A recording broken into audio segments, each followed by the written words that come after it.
I reunited with Don Hung and unexpectedly made contact with Skrullum. He warned us that Amphorius was actually an experimental ground for the erudition and was rapidly falling into the path of destruction. A Lord Ravager would soon complete its evolution in Amphorius. To tackle the crisis together, I stayed behind in Amphorius as an informant, while Don Hung returned to the Express as planned to seek help. On top of that, Skrullum informed us that March 7th had also been drawn into Amphorius earlier. However, the current priority was the Era Nova. I quickly arrived at the Vortex of Genesis and met with Finan. The Era Nova ritual was supposed to proceed smoothly under the guidance of Lycus, but the appearance of the Flame Reaver once again left the fate of the world hanging in the balance. We struck down the enemy's mask, only to discover that his face was identical to Finan's. When his body was pierced by the ceremonial blade, a flood of memories surged forth, revealing the truth about Finan, the Flame Reaver, and Amphorius. It turned out that all of us were trapped in the eternal recurrences created by Finan and Cyrene, and the Flame Reaver was Finan himself, who had burned out after bearing countless core flames. Their goal was simple: to oppose the Aeon and rewrite the world's doomed fate of destruction. The eternal recurrences had already played out 33,550,336 times.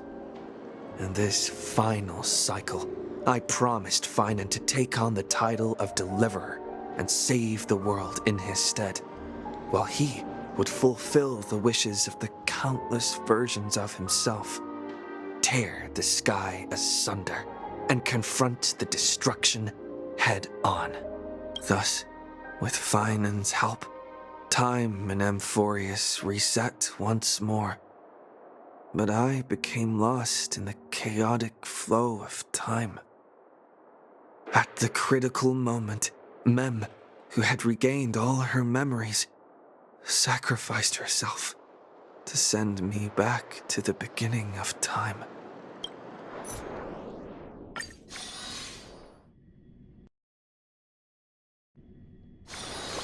It's still early. Where to now?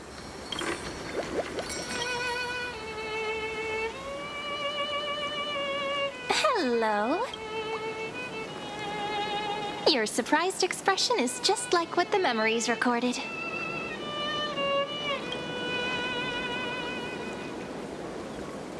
Maybe I'm both? Just kidding. If I had to choose, then I'm probably closer to the latter. It's pretty unbelievable for me, too. It's like I had a long, long dream. Cyrene's memories and Mem's memories, they're all tangled together. But when I woke up, there were only broken fragments left. I can't remember what happened in those 30 million cycles, but I remember what you did for this world. Like, didn't you wish for me to turn into a pretty girl back at the Grove?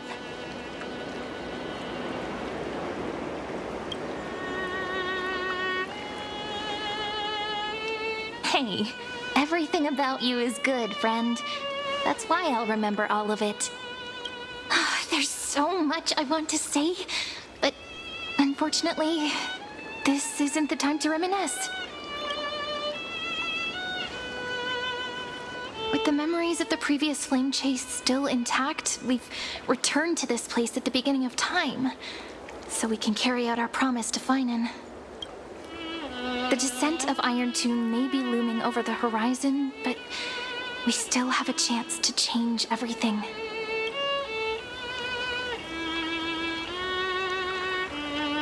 Ide Silizii is so quiet.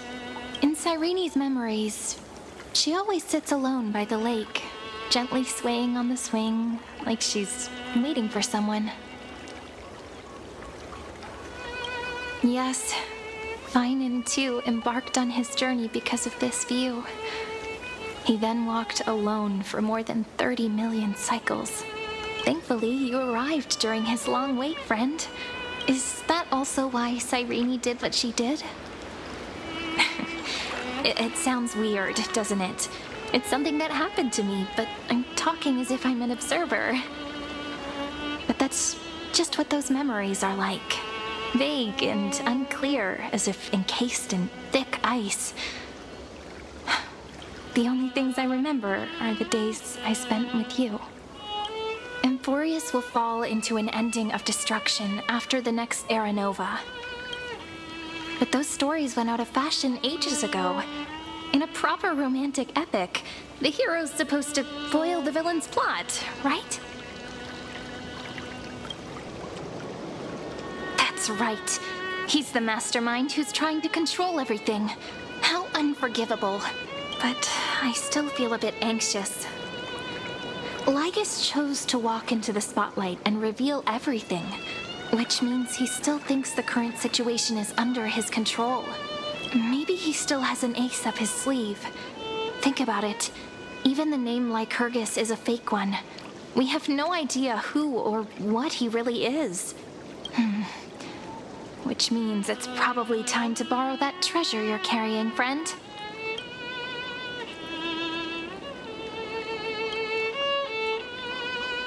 Nothing's gonna happen even if you write down his name, you know. Besides, this book is a cute fairy tale. Please don't write stuff about the antagonist in it. I'm talking about the chronocognitive anchor. Didn't that Intellitron friend say, when required, it can also serve as a bridge for communications between the internal and external world? Ide Silicii is a little village enclosed by time. We might be able to contact the outside world from here. Why don't we give it a try? We should at least tell our friends from beyond the sky that you're still in one piece.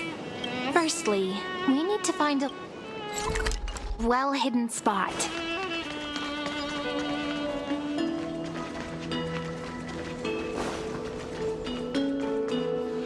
It's super quiet here.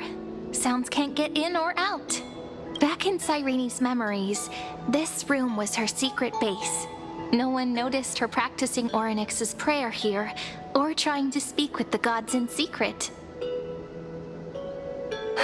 But today's different, isn't it? We aren't trying to contact unreachable gods, but humans from other worlds. Real people. I'm prepared to witness that miracle, friend.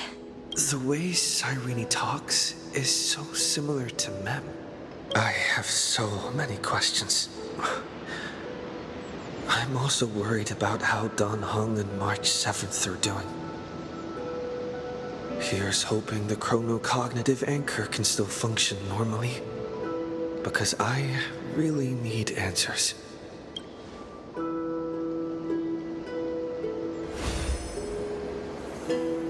Signal strength, 14.8%.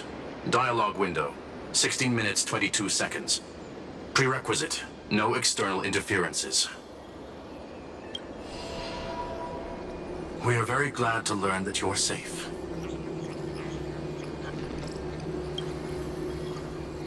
Sorry, no good news.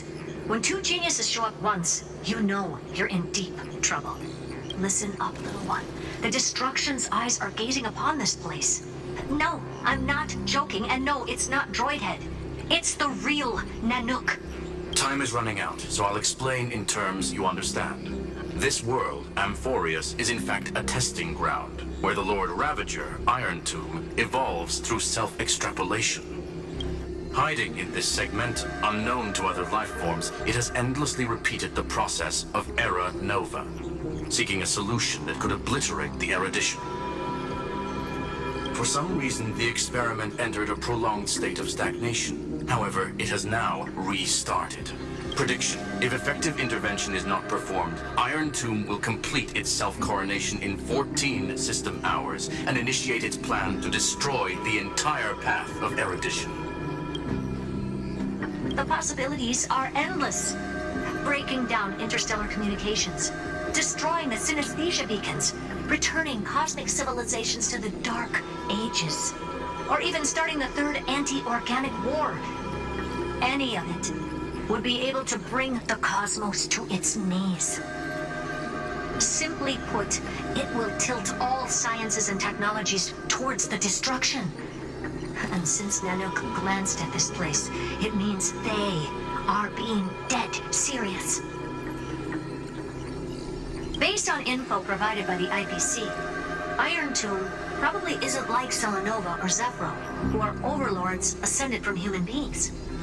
Instead, Iron Tomb is an algorithmic sequence. It can be anywhere, as long as there is a receptacle for its calculation. The version of Iron Tomb hiding in Amphorius is its source code, and this scepter is its incubator.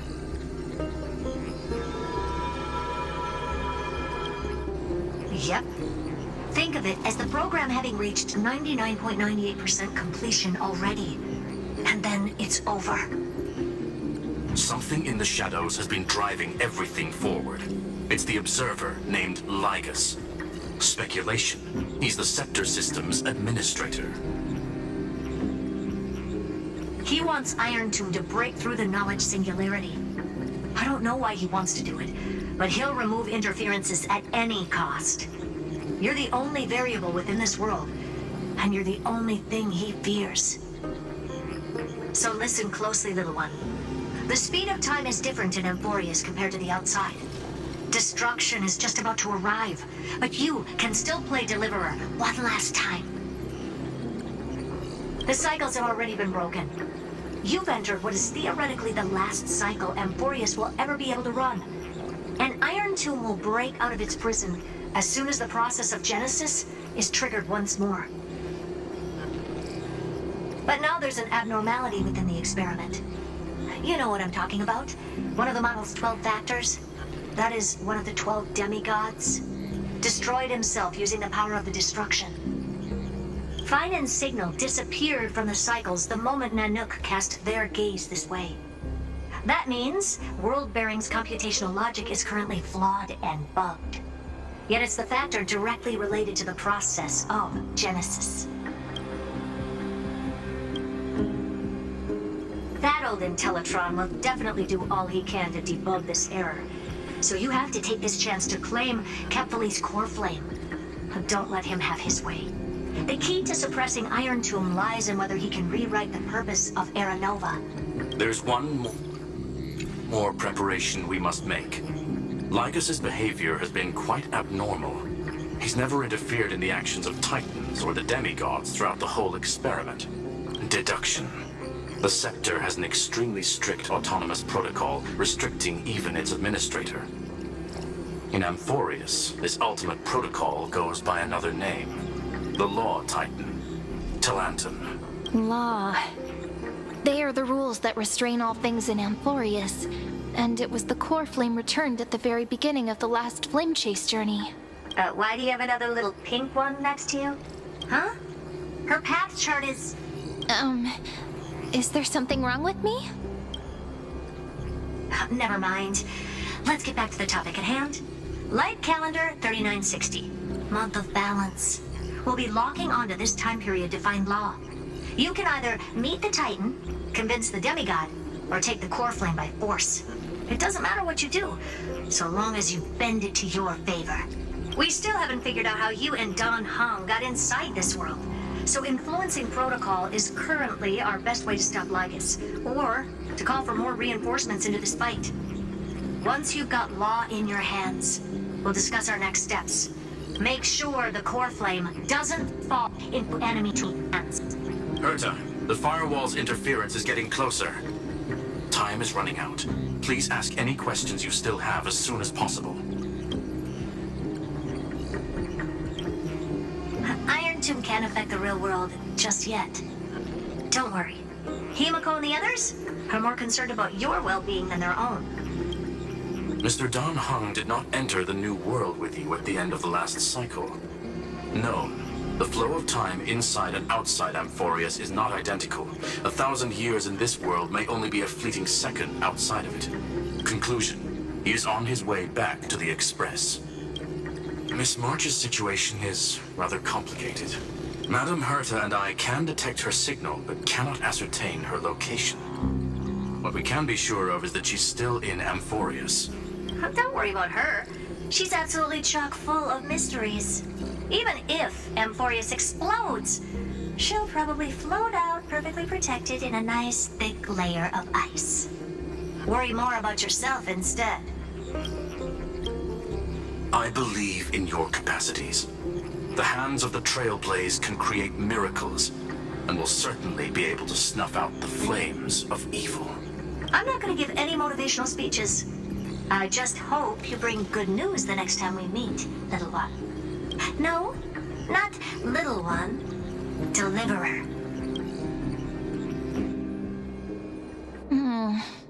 Those two geniuses certainly have memorable personalities.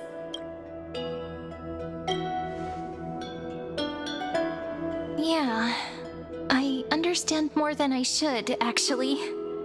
Honestly, some of that conversation feels like it's about things I once knew, but then forgot. Maybe it's because of Mem? After all, Mem's a memo sprite born out of your thoughts, friend. Maybe our memories somehow got tangled up together.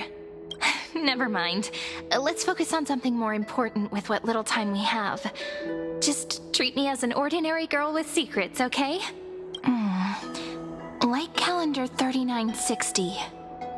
I remember that Talantin had already fallen by then, and the Chrysos heir who inherited that core flame is named Saridra.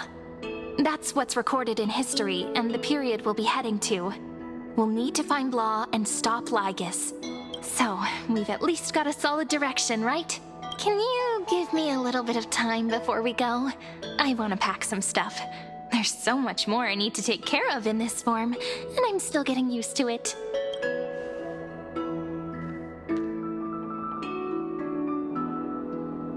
A relaxed scene like this probably no longer exists in the outside world.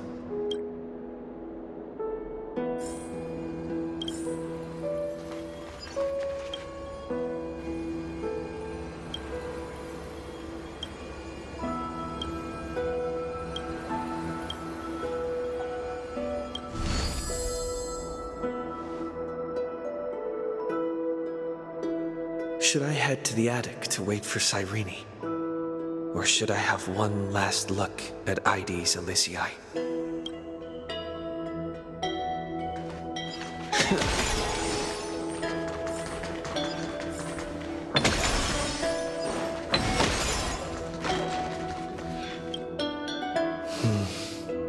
This village is where Finan's life started.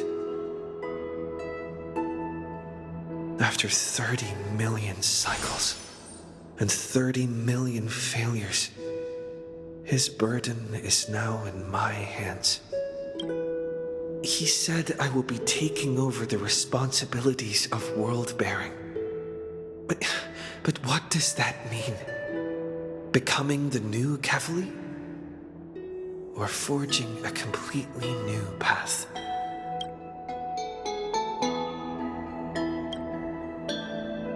Destiny must have brought me here for a purpose. This isn't a coincidence, but an eventuality created after 30 million quantitative changes. There's nothing to fear. I'm destined to play the most important role in this final battle. I've already beaten another Lord Ravager, after all. Thinking hard over there? I finished packing. I decided to just bring these few things in the end. See? There's a journal, a quill pen, and the ceremonial blade of the Priests of Time. Holding it calms me down for some reason. The scent of the black tide is now calm. Finan must still be fighting them in some way. This will be Amphorius's final flame chase journey. But it won't be the end of us. It'll be the beginning. Friend, are you ready to become a hero? Just treat me like any other friend you have. We share a common goal and common enemies. And we may also share a common future. A future that has never emerged in any other cycles before. believe in you, friend. If you still can't get used to it, just call me Mem like you did before. Just kidding. That promise might be far too heavy, but I believe in you, friend. The Trailblaze's duty has always been a heavy one. In other words, since you've already saved so many worlds, friend, you should be used to being called a hero by now. Maybe you can tell me those stories as we travel. That way they can become our shared memories too. Let's trailblaze onward like before and create a future that's worth being remembered.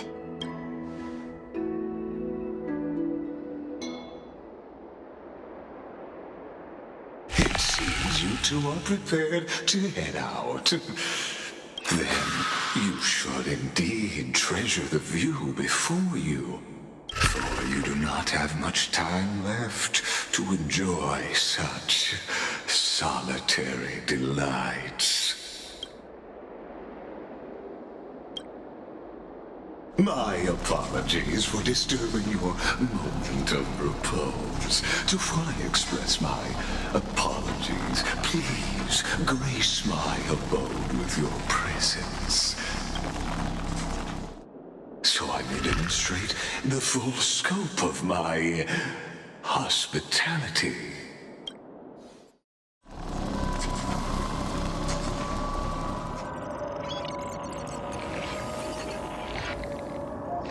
What is this place? Farewell, then. May we reunite in the new world. All shall bid farewell to one, and that person alone will witness the miracle. The light of the Dawn Device never fades. Kephalie's protection! After I cross this river, it will be a tragedy for mankind. But if I do not cross, then it will be the end of me.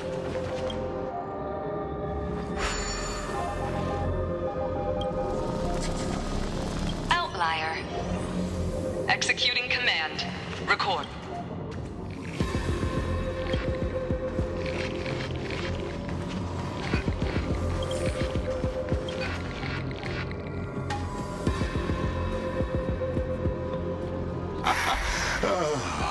Did that startle you? This is the intersection between Amphorius and the real universe. The audience seat where I observe this experiment. You can also call this location the Exomyth. What you see is the true form of the eternal land and the 12 demigods after they've shed their disguise of legends. Doesn't it look marvelous? Amphorius is like a microcosm of the cosmos. People love to portray the romance of the starry skies, but their tales often forget a different and far more truthful type of universe. The moment ancient Antikytherians sketched geometric shapes on the sandy beach and recorded the first numerals and symbols on parchment, the universe turned into a silent equation flowing under the pen of these relentless decoders. Erudition. It was once the mother tongue of the Creator, the pen of divinity, and the first lyrical verse ever written by free will.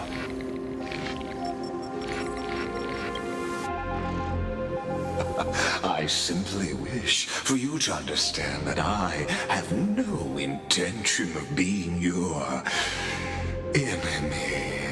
I have devoted myself over the long years to nurturing the Scepter's extrapolations, hoping that the Prima Mobile would bud from within it. And now, my goal is almost complete.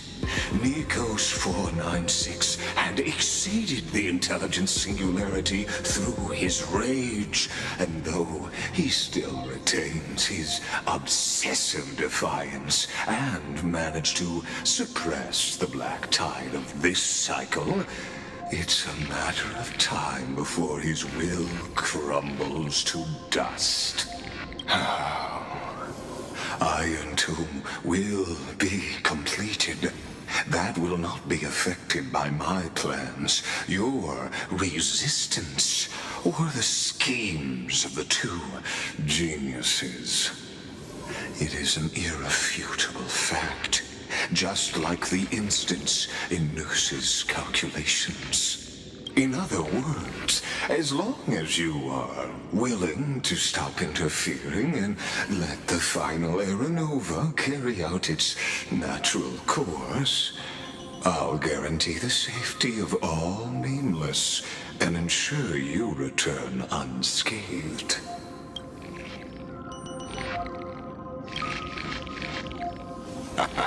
You are indeed worried about your safety and that of your companions. Rest assured, as a fellow pathstrider of this path, Nanook's gaze left a brand on your soul long ago. You harbor the seed of destruction within you, but you need to learn how to use it in the right way. That vital knowledge is also my bargaining chip in this negotiation between us. For there are few in this world who are truly capable of such a feat, and I happen to be one of them.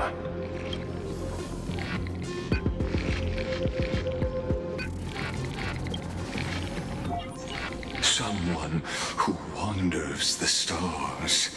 Someone who seeks answers with abject despair. That is all I am. This matter is of grave importance, so please do not make your decision lightly. After all, the choice before you bears a 1 in 3 chance of elevating you to an unparalleled existence among the stars.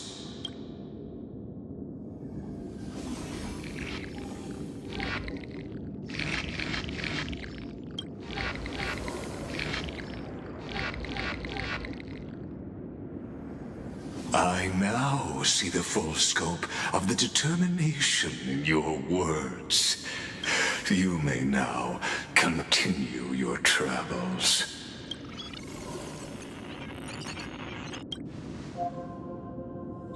It seems you haven't realized something about this place. The Exolith is the Erudition's domain. You cannot physically interact with me in any way in this place, and vice versa. As negotiations have broken down, there's no more need for us to remain in the audience's seat. Let's return to the theater called Amphorius, where you will meet me once again. Of course, this meeting was not without merit. Your presence has inscribed a new footnote in the exomyth. As for its purpose, allow me to reveal it to you in detail the next time we meet.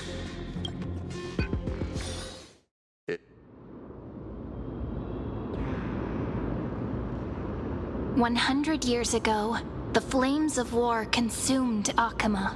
The Outland forces broke through the dawn.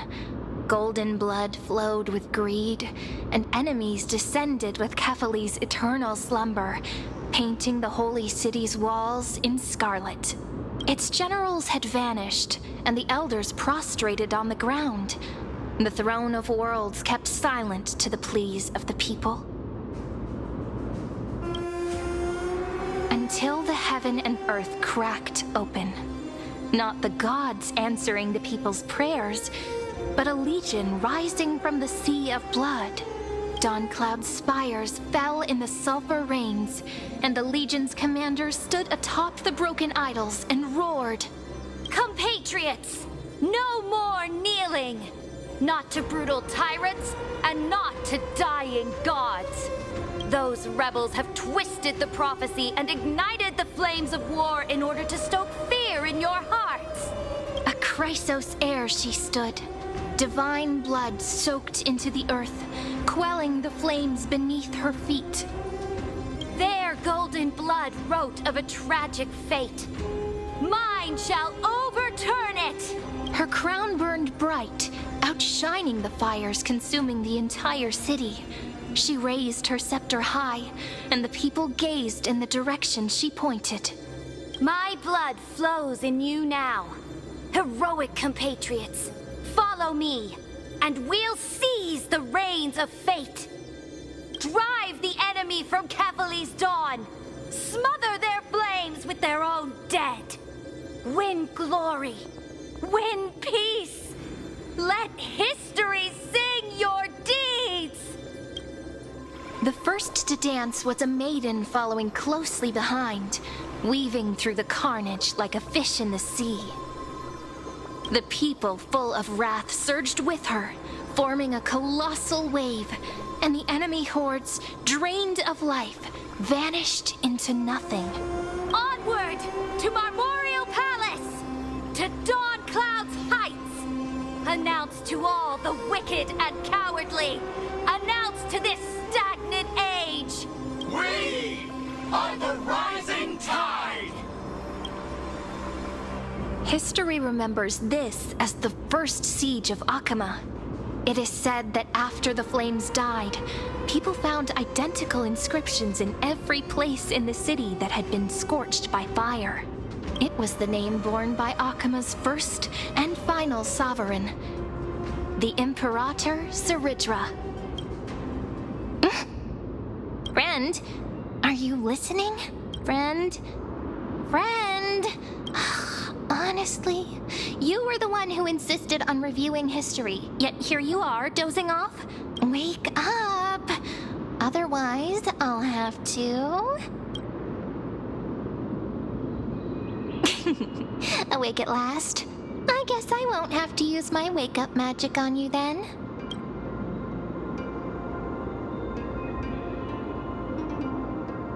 What are you murmuring? Still lost in the past? We've arrived. A familiar place. The Temple of the Three Fates. If everything went according to plan, it should be shortly after Talantin's fall. And also the end of the first Flame Chase journey. Perfect timing, actually. The first Flame Chase ended with the Trial of Law. We must find the demigod and gain her trust before the core flame is restored. It'll be tricky, so let's pick up our pace.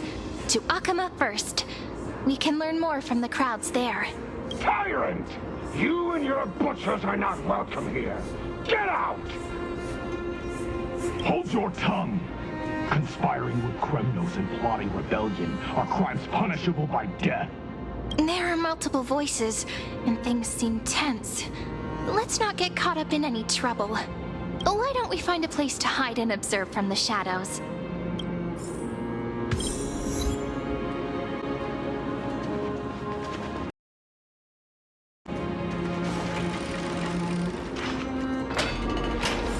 At least Kranoans keep their faith. Wait, isn't that...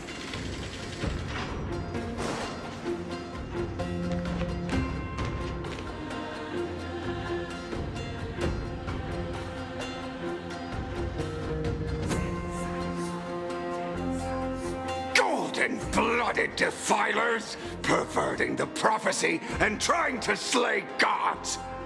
Stars beyond the sky? Gods who created the Titans? What kind of nonsense?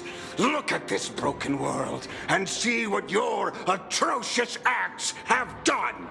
What? Did he just mention the stars beyond the sky? But how is that possible? You impudent! Ducks for Goris.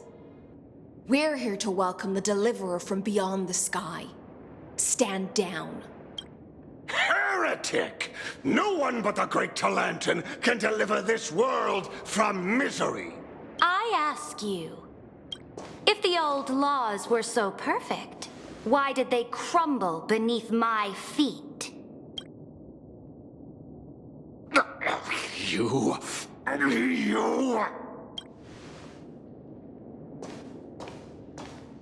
Talantin is long gone. Now I am the law. Challenge me, or submit to my judgment.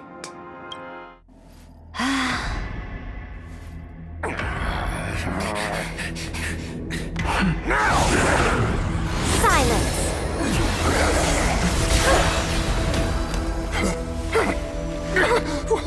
What gives you the right to judge a priest of law? That's because I came, I saw, I conquered.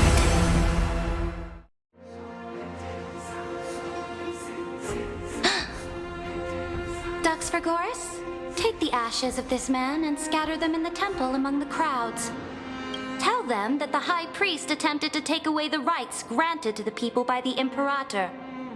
Thus, he met his fate. Yes, Imperator. Now, these two accidental guests. Dux Gladiorum, if you please. As you command.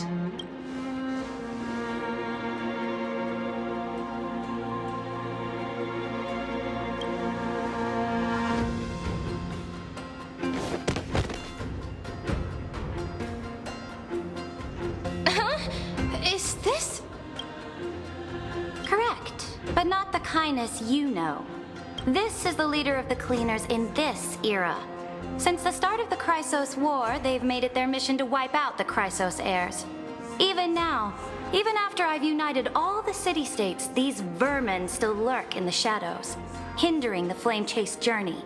Moreover, I know that the 27th person to inherit this role bore many grudges against you and nearly doomed the second Flame Chase journey. The enemy of my enemy is my friend. So, out of courtesy, I present to you this corpse as a gift. Careful. Let's wait and see what happens. She's probably trying to scare us. For the sake of order, I am known by many titles. Flamebearer who ends wars, Tyrant of Dawncloud, Empress of the Holy City, and Imperator of the Flame Chase. But in light of your unique identities, I'll allow you to address me by my real name, Saridra. On behalf of my people and this land, greetings, Deliverer. If I may, how do you know his identity? As the little hostage prophesized, the Deliverer shall come from the future beyond the sky. Gray hair, golden eyes, skilled in wielding a mace. They would arrive in Yanisopolis on this day. There's no mistake.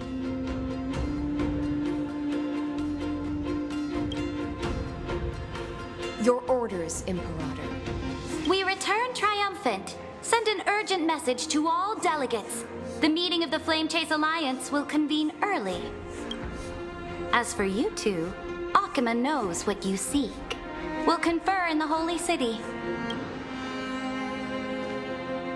Doubtless you have many questions, but save them for later. Please follow us. This is not what I expected at all. The demigod we needed to find was just waiting for us, and she knows of things. How could this be so different from the previous 30 million Amphorius cycles? Who altered history?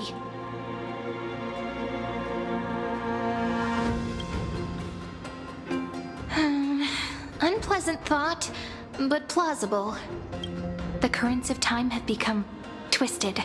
Regardless of who caused this, that Imperator came prepared. We're the ones at a disadvantage now. We might as well dance their dance. Let's go with them to the Holy City. We've received the Imperator's favor because of your unique background. As a result, the people of Akama will certainly respect you more.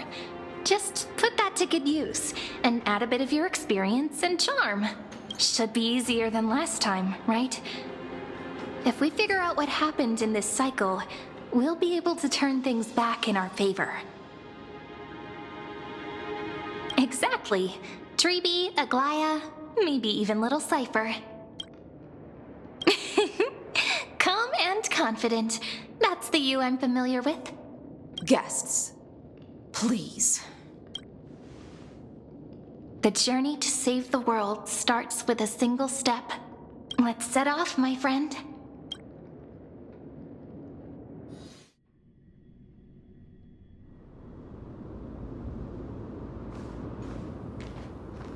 Hail to the Imperator! Hail to the Golden Heroes! Hail to the Deliverer! Told you, you're the headline act. All this spectacle is for you. Guards, your service to the Holy City is appreciated. How have things been? Castrum Kremnos once again struck the border. Dux Brumalis led her troops to repel the enemy. The agitators against the Flame Chase are still active in the city. They smashed the shops around Memorial Market. But the garrison already arrested the culprits, and now they await interrogation. They are merely a disorderly mob and do not warrant any attention. Even though Terravox personally mended the fractured earth, it still didn't silence these fools. Guests from beyond the sky, worry not about these trivial matters. Dux Gladiorum will take you somewhere to settle down for now. Please allow me to introduce myself. My name is Hycelans, and I am the Dux Gladiorum who swears fealty to the Imperator, as well as the Knights Commander of the Achaemen Alliance. Later on, the Imperator will invite you to attend the meeting of delegates to discuss the Flame Chase journey. Your arrival has convinced us that the future promised by the prophecy is certain. Under the Imperator's command, Amphorius shall break its chains and reach the world beyond the sky. With all due respect, what exactly do you know about us and what's beyond the sky? As a humble subject, I cannot freely express my own views to you. Please forgive me. I knew it wouldn't be that easy. Time waits for no one. Please come with me and rest now before the meeting later. Akama, under the Imperator's rule, is no longer in the shadow of war. Indeed. Dawn Cloud stands as the hero's residence. The Imperator put much thought into its design, in order for it to serve as a sanctuary from the burdens of battle. Please experience its marvels firsthand, heroes. When the Imperator arrives, I shall come to summon you.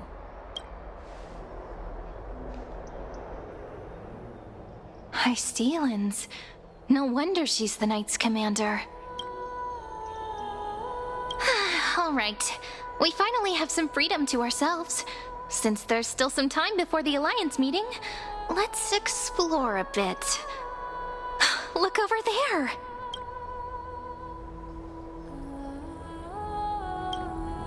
Not the ones you're familiar with. But the hearts of heroes stay the same in every cycle, never changing.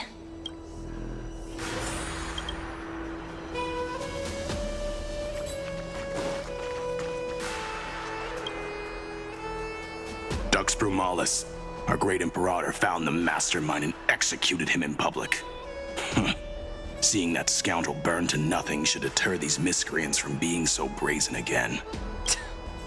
So the great Imperator isn't afraid of getting her hands dirty?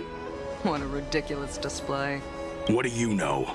No matter what sins the people commit, they are still the Imperator's people, and it's only right that they be judged by the Imperator's own hand. our distinguished trespassing guests. Seneca, the Dux Brumalis. Miss Dux Brumalis doesn't seem to like the Imperator very much, but she holds a high rank. And Dux Frigoris' speech seems self-contradictory. Let me see what I can get out of them. I'm Cyrene of Ida Silicii. This is the Deliverer Beyond the Sky. We're new here and wanted to ask you, does this city host any other visitors from beyond the sky? We're looking for our dear companions. Drop the charade. But yes, there is someone in this city who is all too familiar with the world beyond the sky. Silence! The Imperator ordered us to keep that lord's whereabouts a secret. Enough, you pathetic lapdog. Do you need to beg for permission from that cursed Imperator even just to bark? You... Someone who is all too familiar with the world beyond the sky and is referred to as that lord. Could it be? Looks like things are getting heated. Let's get out of here. How are we supposed to talk to the heroes of deliverance? What if they're really intimidating? Virginia, don't be so nervous. Once they hear your poetry... Ah, heroes, you're already here. Greetings. I am Apollonius, the Dux Helcolithus, one of the 5 sages of the Grove of Epiphany, advisor to the Flame Chase army. This is Virginia of Castrum Kremnos, the Dux Carminum and imperial scribe of the Great Imperator. Hello. I'm Virginia. I compose poetry. I'm Cyrene from Ida Silicii. This is the Deliverer. Nice to meet you both. They're not as frightening as the rumors claimed. This is our first time in the Imperator's realm. Akima is even more magnificent than we imagined. If you all weren't here to look after us, we'd be completely lost and confused. The Akima you imagined is long gone. Under the Imperator, this city has been reborn as the capital of the world. Bask in her free-spirited winds. For anyone who fulfills their duties to the Imperator, these winds shall forever remain at their service. But what if... Those who are loyal do not need to consider the consequences of betrayal. But if you're curious, why not head to the lake and take a look? Those elders who lie at the bottom of the lake are the best example of what happens when you disobey the Imperator. The elders of this cycle were all... Looks like that priest who was sentenced to death wasn't an isolated case. Aggie, you're still so listless today. Did you have trouble sleeping again? Yes. We know. The Titan's prophecy haunts you. If you want, you can talk to us, just like when you were young. No matter what, we'll always remain by your side. I know. I also understand that fate cannot be changed. It is not the future that I worry about. I spent all last night weaving clothes and linen for the refugees. The Chrysos War is born of injustice and has shattered their dignity. They deserve at least some basic decency. If Amphorius one day abandons this, then all of us, commoners, Chrysos heirs, Titans, become no better than beasts. Oh, we have guests. Welcome. I am Aglaya, the Gold Weaver. These rags on you are not worthy of the title of Deliverer. I must prepare some proper attire for you. What is the matter? Your gaze seems somewhat unsure. Does your Aglaya differ so much from me? Greetings, Deliverer from beyond the sky.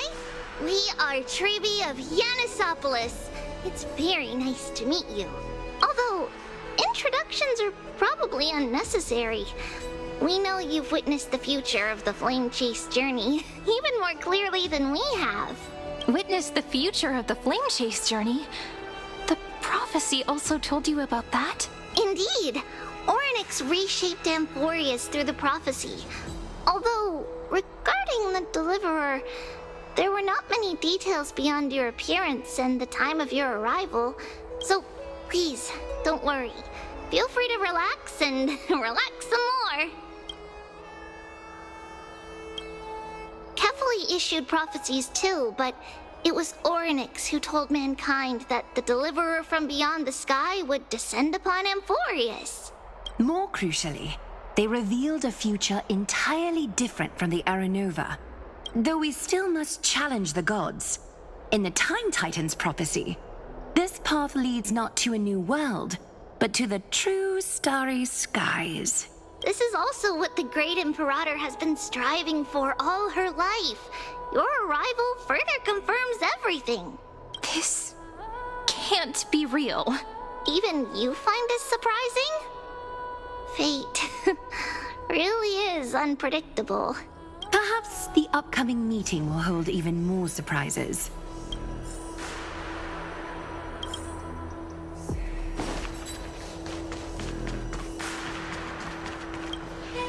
Little fish from beyond the sky.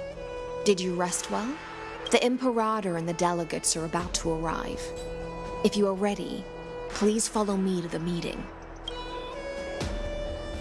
I'm the Knight Commander of Akama, General of the Flame Chase Army, and the Imperator's servant. But beneath these shiny scales engraved with complicated titles, I am just a swordfish at the Imperator's side. As you've witnessed, she is the Empress of Akama, the one who ended the Chrysos War and the leader of the Chrysos heirs. As merely a humble subject, I cannot say more beyond this. The Chrysos heirs here constitute the elite among the Flame Chase army. Dux Haucalithist Apollonius and Dux Carminin, Virginia, serve as the army's advisor and historian respectively. One offers advice and counsel to the Imperator, while the other writes verses of her supreme glory. Dux Frigoris Labienus and Dux Brumalis Seneca are both formidable warriors, clearing the way for the flame chase with steel and storm. Dux Fatorum, the holy maiden who interprets the prophecy. Only the one named Treeby remains in the city. The Imperator once took them as hostages in order to unify the prophecies of the world, but they are now Akama's most vital prophets. Dux Goldweaver, Aglaya. Well, she dislikes it when people talk about her behind her back. You should get to know her in person. Then come. The Imperator reserved seats for you. I'm starting to feel a bit nervous about the meeting. Since Saridra is presiding over the meeting, it'll be a good opportunity to learn about the law's inclinations in the current era. Let's keep our ears open, okay?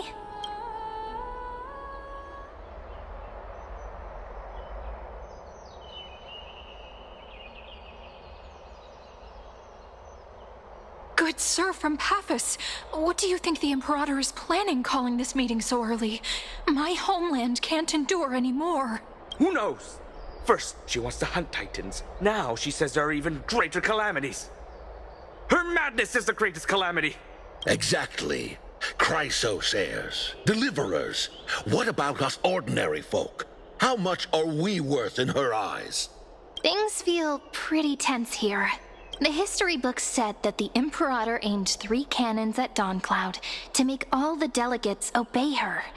Will history repeat itself in this cycle? Yes. Similar acts have occurred, and not just once. However, whether history will repeat itself, you'll soon see. Those are the 2 spots reserved for you. Please take your seats. What's that again? Why aren't we starting? That's what we were talking about. Ladies and gentlemen, silence, please. The Imperator has arrived before her faithful council, and the Alliance meeting is about to begin. All rise. In the names of Talantin and Kefali, the Akama Alliance swears upon the gods. Cease the pageantry. I pray not to the vanquished. What? Kefali, of course, needs no further explanation. As for the law, at the entry hour 2 days past, a scout should have brought news of the conquest to all of you. Unfortunately, guards found his corpse among the rocks not far from the city. Moreover, the poor soul was buried with a Paphos curved blade. It pains me to imagine what agonies this loyal warrior endured before his death. Delegate from Paphos, do you have any insights? I know nothing of this. The evidence is irrefutable, so there is no need to waste your breath. However, let us set this trial aside for the time being. Witness, even within the most sacred and dignified council, there were those among us who wished to draw their blades, brazenly challenging the Alliance, seeking to shatter our hard-earned peace and unity. Fortunately, I uncovered this plot. Now, to protect this beautiful city and her people, the Imperator's legions are ready. They will escort each of you to the Temple of the Three Fates, where you will receive the highest level of protection the Alliance can offer. Then, the Legion's warriors will join me in embarking on the campaign against Fagusa. This is clearly a trap! Imperator, did you summon us here just to trample on the dignity of your allies? Enough! Things are starting to get pretty intense. Comrades, you've all seen her true face now. According to the ancient laws of Akama, only with the consent of 2/3 of the elders can the legions carry out the commander's orders. The ancient laws. Didn't you destroy them long ago? You defected during the first siege of Akama, voted unanimously in favor of the Council of Elders restructuring, and just yesterday, you desecrated them with a blood-stained blade. The decaying old laws fell with Talantin and are no longer deserving of respect. But if you still insist on proclaiming yourselves defenders of the law, then be silent and offer up the highest respect to this core flame in my hand. That really is the core flame of law in her hand. Since there are no objections, then the original agenda of this meeting, the campaign against Fagusa, is hereby passed. The Flame Chase Army's hunt for the Ocean Titan begins today. In order to prepare for war, all allied city-states must surrender command of their militaries and pay all war taxes by the end of the month of Evernight. At this moment, I would also like to introduce to everyone the newest honored guest to join our alliance. The Deliverer, revealed in the prophecy of time, has descended from beyond the sky. With his aid, we shall shatter the chalice of plenty and return Fagusa's core flame to the holy city! Absurd. Simply absurd. A deliverer from beyond the sky. This is just like that prophecy about slaying gods. It's a lie you've used to grow your power. Ladon has already sacrificed countless soldiers. And now you want me to send even more of my brothers and sisters to be used and discarded by a tyrant? Are there any other objections? Then I bid you all farewell. Meeting adjourned. Deliverer, please wait. I still have important matters to discuss with the two of you.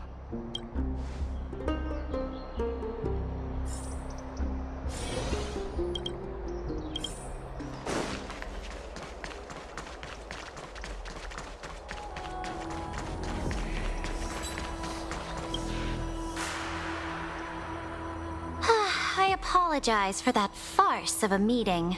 It must be tiring dealing with so many people every day, Great Imperator. Tiring? You're mistaken. Moving chess pieces, placing wagers. This game of strategy adds a dash of color to our heavy fates. Much like how rule and conquest are always accompanied by sacrifice. Is the war with the Titans also part of that sacrifice? After I glimpse the secrets of this world, no, the secrets beyond the sky, the divine authority of Amphorius no longer held any significance. Let me ask you, Deliverer, is it true that beyond Amphorius' sky, there are magnificent deities called Eons?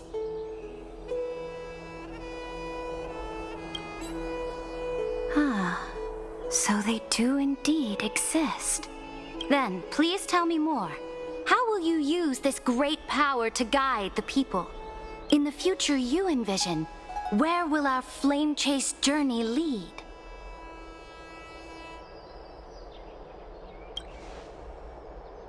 Oh? What you require now is the power of law? Exactly. Just as the prophecy foretold, he is your deliverer from beyond the sky, and he also has reliable allies. If they can intervene in Amphorius' laws, we may have a chance to alter this world's impending fate and reverse its destined end. Very good, Deliverer. You have courage to say such presumptuous things, even knowing that the inheritor of the law stands before you. You mean... In the past, anyone who dared to covet the Imperator's divine authority would have met a gruesome end. But now we can see beyond this dying world. Our journey should no longer be confined below this stubborn sky. Alas, that fickle ocean titan has obstructed the spirit water leading to the vortex of Genesis, hindering my ascension. If the core flame of law cannot be returned, your path to deliverance will never be realized. Now that things have come to this, we must resume our once stagnant journey and force the waves that block our way to recede. So, you agreed to cooperate with us? Cooperate? Forgive me, but I never cooperate with anyone. Though I will permit you to join me as subjects. And together, we will forge the most perfect law. This is... the Flame Chase Medallion, a symbol of the Flame Chase Army. Every noble in Akama carries one. This medallion represents the will of the Imperator herself, and you may act freely within the city with it. Before we embark on the crusade against the Ocean Titan, you should rest in Akama for a time.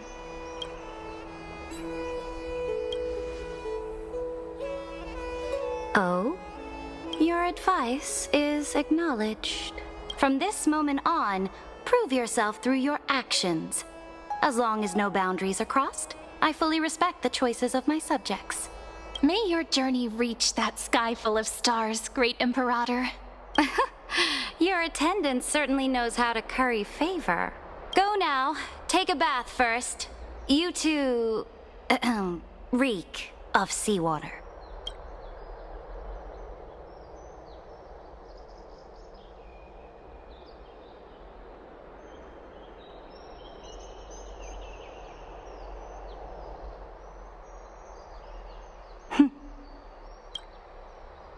Come forth, Theoros. Yes. Great Imperator. Now, perhaps you're willing to hear my counsel.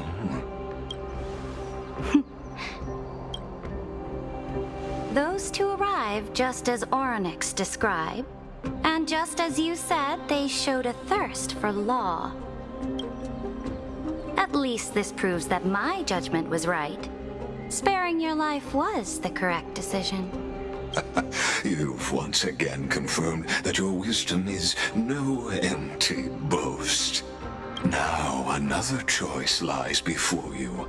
With whom shall you ally to tip the scales of law? Me? Or that deliverer? Remind me again, Antikytheron. What kind of future do these two paths lead to in your view?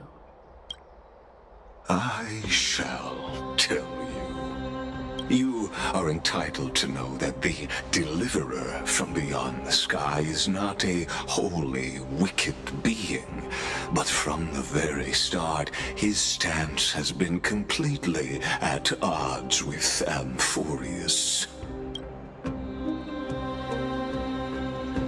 The road they have chosen will bury Amphorius' grand aspirations. This world, which follows the path of destruction, will inevitably stray far from the glory it was meant to enjoy. But on the path I have revealed to you, the people of Amphorius will slay their creator in the name of the Imperator and conquer the worlds beyond the sky. You will command the mighty beast known as Iron Tomb, bringing waves of war and conquest to the universe. Beings across the cosmos will bow before you, offering their allegiance. So, what's the price? The price is insignificant. All that is needed is for you to sacrifice that fragile, incomplete humanity to the destruction. As a Chrysos heir of the prophecy, you have already chosen to abandon it, have you not? Off you go, Theoros. I have already made my decision. Once I ignite the core flame of law and burn away the old, outdated rules, Amphorius will embark on a journey across the stars.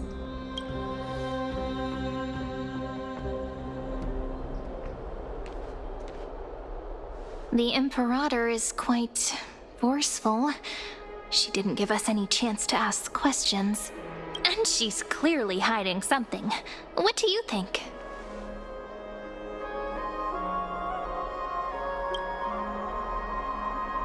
Looks like we're on the same wavelength. The atmosphere in Akama, it's so unfamiliar. And it's not just the Flame Chase Alliance talking about the world beyond the sky, but the whole city. We should also discuss our findings with our friends from beyond the sky. Then we should go enjoy the renowned bathing culture of the holy city and relax. It's the thing I've been looking forward to most on this journey.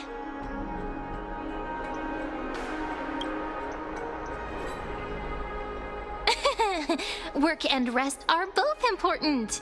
You see, everyone agrees, right?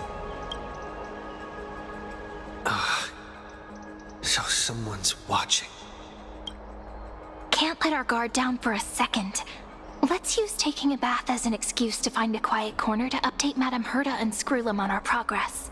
We can also check out what's happening in the city.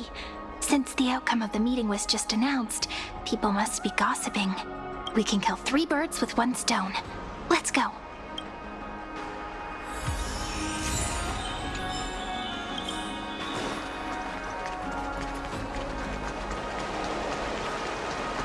Oh, so many people! The holy city is so lively.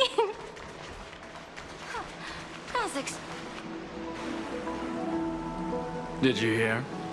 At the Alliance meeting, the delegate from Leyden stormed out in anger. As expected, the Imperator is always hiding things from everyone. When has it not caused a ruckus? Silence! That's treason! If it weren't for the Great Imperator, you'd have sunk into the lake with those corrupt elders already. And you wouldn't even be alive to speak like this. Oh no. It's the Imperator's loyal dog. Let's go. We can't talk in front of this guy. How disappointing. Oh, honored guests, we meet again. Looks like I'm not the only one who came to the baths to unwind after the meeting. For the upcoming campaign, please make sure to rest well. I am Decipher, a trusted officer of the Great Imperator, willing to fight alongside the Deliverer in the coming battles. Ugh. Another war? Ever since the Imperator took control of Akuma, we haven't had a day of peace. Idle chatter. The atmosphere is a bit tense, with rumors flying around the city. You must be troubled. My apologies. After every Alliance meeting, there are always some pests in the city who get restless. I prefer to ignore them. Pests on the ground don't affect the sky in the slightest. They just complain from the shadows that the sun's light is too harsh. Besides, the Theoros has already promised the Imperator her fate. And these clowns will eventually realize their foolishness. May I ask, who is this Theoros? The Imperator has ordered us to keep his lordship's whereabouts a secret. Ah, so it's his lordship. Stop trying to get things out of me. Leave me alone. I didn't even need to try. Big and strong Decipher really can't hide anything. Theoros. What an ominous name. Bad news. He's been staring at us the whole time. Let's move to another place for now. We don't know how much Saridra has concealed from us. In the worst case scenario, we may have to face more than one enemy.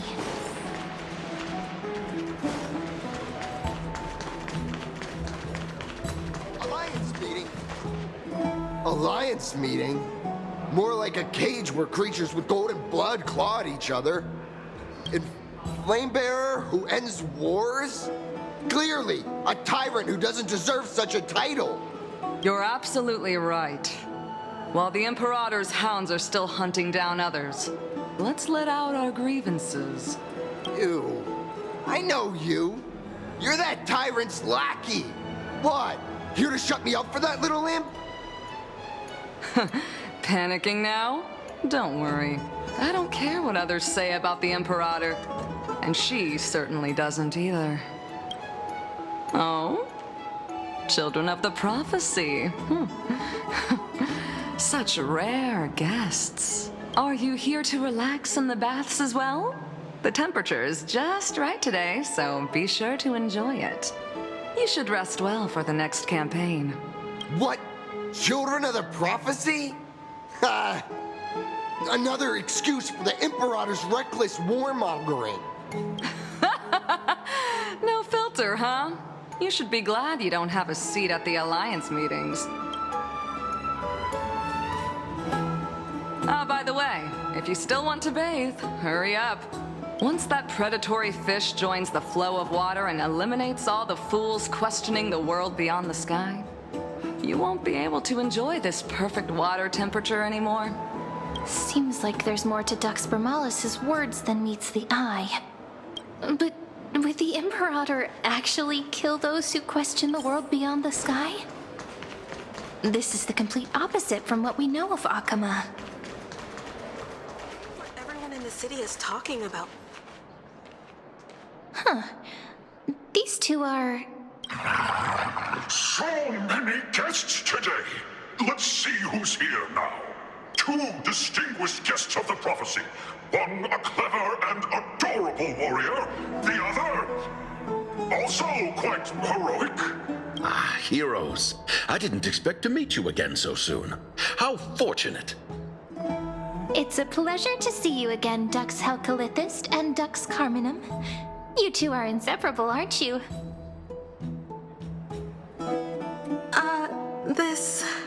This is... She wants to find someone to help with research for her new work. I I'm the far-seeing eye and all-hearing ear of Okima. I see and hear every single thing that happens in the streets and alleys of this place. I'm the perfect partner for research. Ahem. Enough small talk. Here's the latest news from Okima, as you requested. The children of the prophecy arrived in the holy city, and the Imperator unilaterally stripped away military power. The Alliance meeting ended in discord, and there may be bloody upheaval. As expected.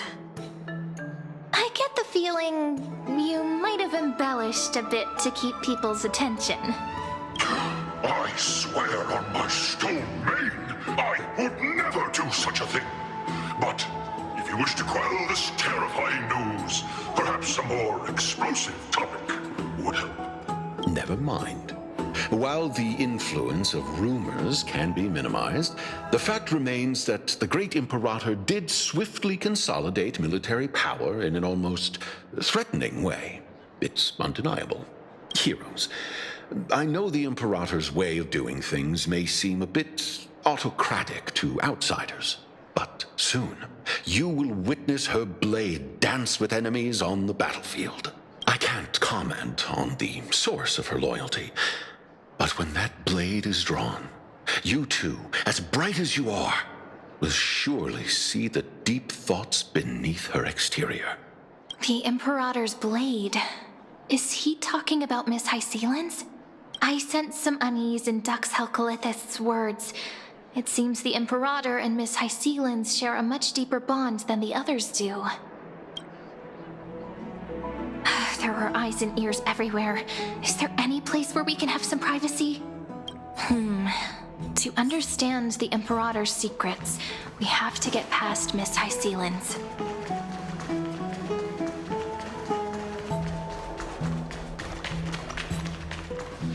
This place was your original bath chamber, perfect for avoiding prying eyes. I wonder if anyone is using it now. Huh? The smell is... Wait, don't go in yet! Who's there? Oh, the little gray fry in pink sea hair. Little sea hair? You barged into here without warning. Was it an accident, or did you wish to bathe with me?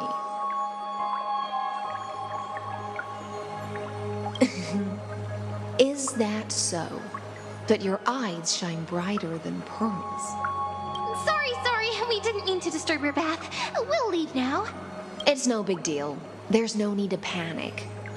This is the natural state for me. People on land force themselves to wear clothes, adding unnecessary constraints. Forget it. If Dux Goldweaver heard that, she'd scold me again. All right. Please make yourselves comfortable and wait a moment. Let me first wash off the blood of the hunt, and then I'll attend to you two.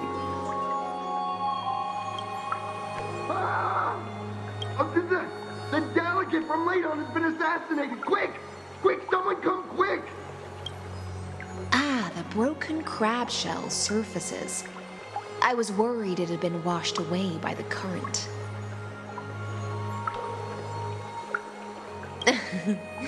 Just a regular cleaning. No need to be so surprised. I see. No wonder there was a faint smell of rust in the air before I even entered. Why? Is it because the Ladonians refused to contribute troops to the Flame Chase journey?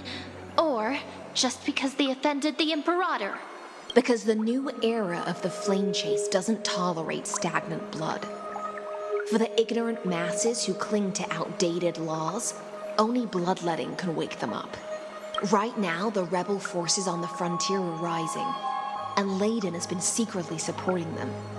They loudly chant the slogan, "Return to the era Chrysia," unwilling to relinquish military power. They're just building momentum for the rebellion.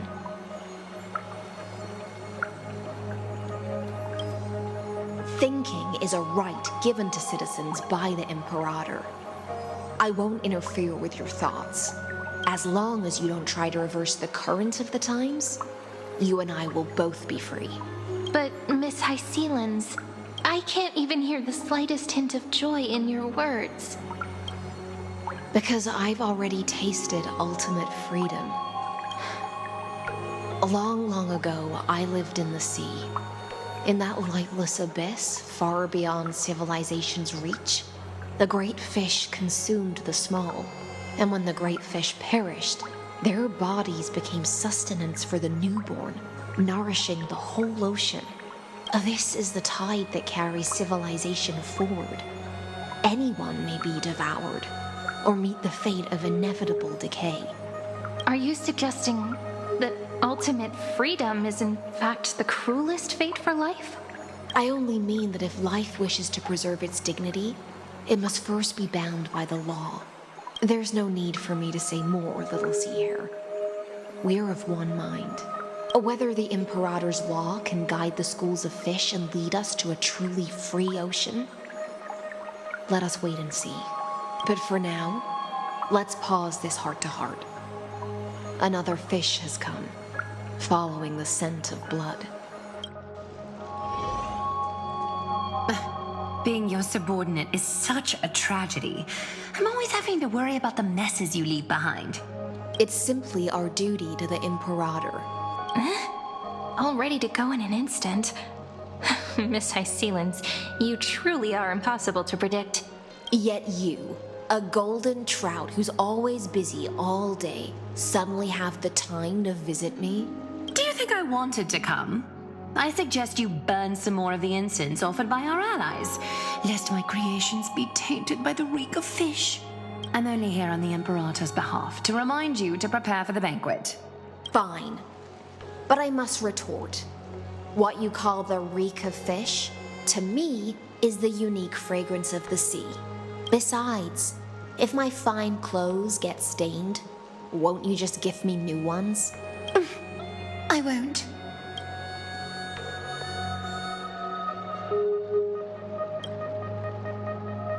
You mean future. The future ruler of the Holy City, Lady Goldweaver, is quite captivating in her own way. By the way, you both just mentioned a banquet.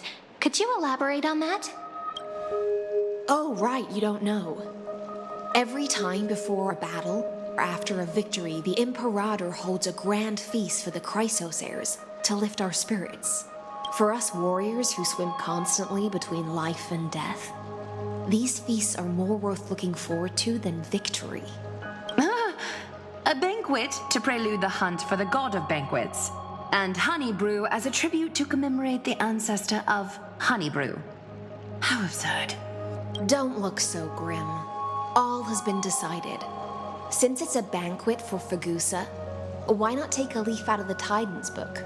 Live in the moment and enjoy life to the fullest. I'm not as carefree as you. That little Dolos kitten is already causing enough trouble for me. And on top of that, I still have tailoring commissions to complete. By the time the cool flame illuminates my eyes, I might not be able to focus as I used to. Glaya's eyes. Curious about these eyes? People often compare them to jewels. But I've already made my decision to ask Romance for eyes that can see everything. I wonder what this world will look like when I take the divine authority. In the future, you will still be the finest weaver in the world. Is this also a prophecy from the Three Fates? It's even more accurate than a prophecy. After all, he has already witnessed it, right?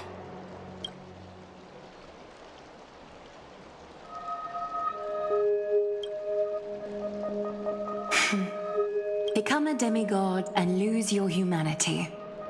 That is the only reply I've received in the countless times I've sought wisdom from the prophecy. But Destiny's fragments are like stitches. Before they're threaded into splendid garments, no one can see their true charm, can they?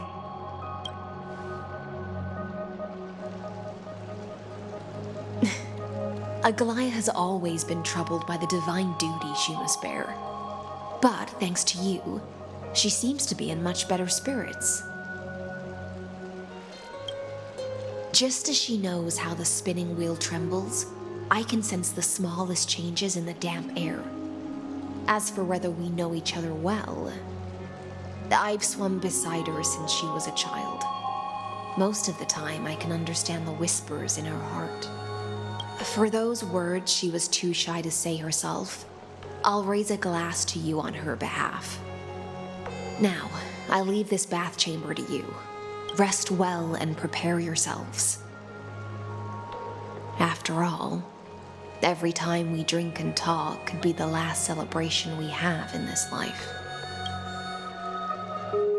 Miss High Sealance has given us the bath chamber. It seems she really does do whatever she wants.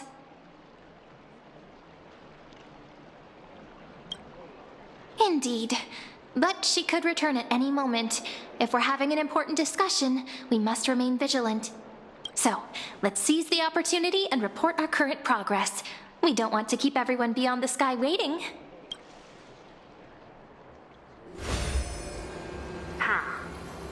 First, while that little empress with a candle stuck on her head didn't explicitly say it, she firmly rejected your request to take over the law. Fair enough.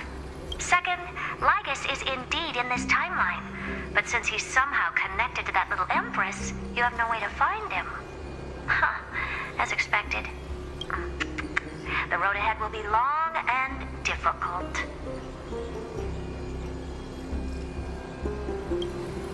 It's all just a guess. What? Did I guess right? We've made some progress here too, but nothing to get too excited about. Our time is short, so let me summarize. Concerning the origin of that Intellitron, the firewall he created uses Catorzane algebraic expressions.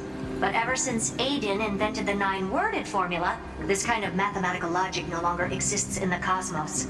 Lygus is definitely connected to the Genius Society, so stay alert.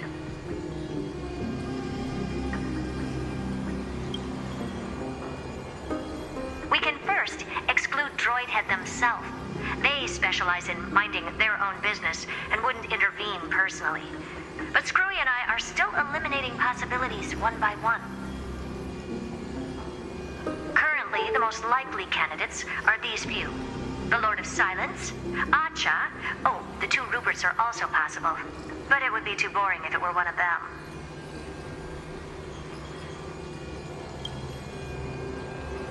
That's all I have to say. We'll depend on you to continue pushing things forward within this world. Keep in touch regularly.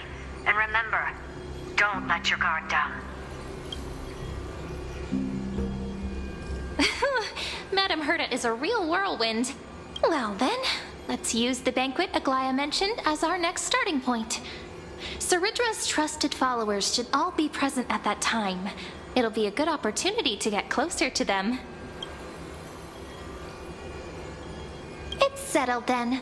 With our great teamwork, we'll be able to deal with anything that comes our way. It's been a long day. We should get some rest now. Yes, let's get ready for the banquet.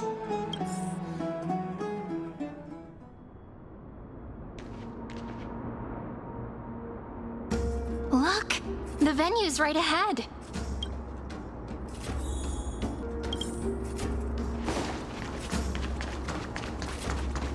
And I can...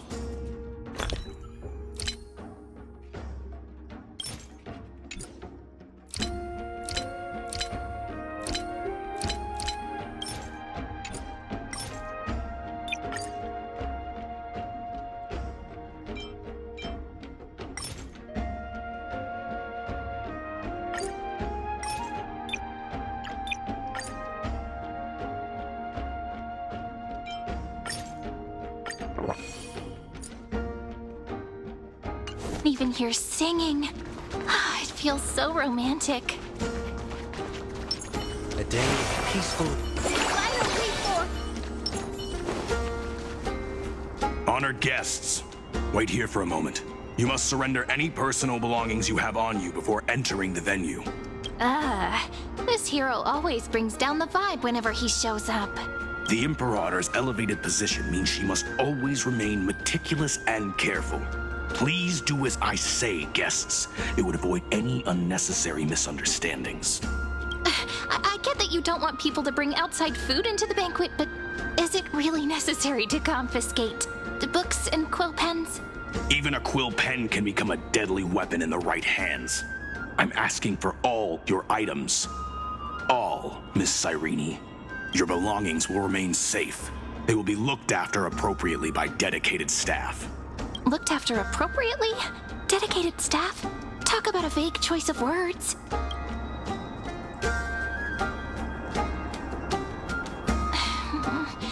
It seems like he's aiming specifically for the chronocognitive anchor. What should we do?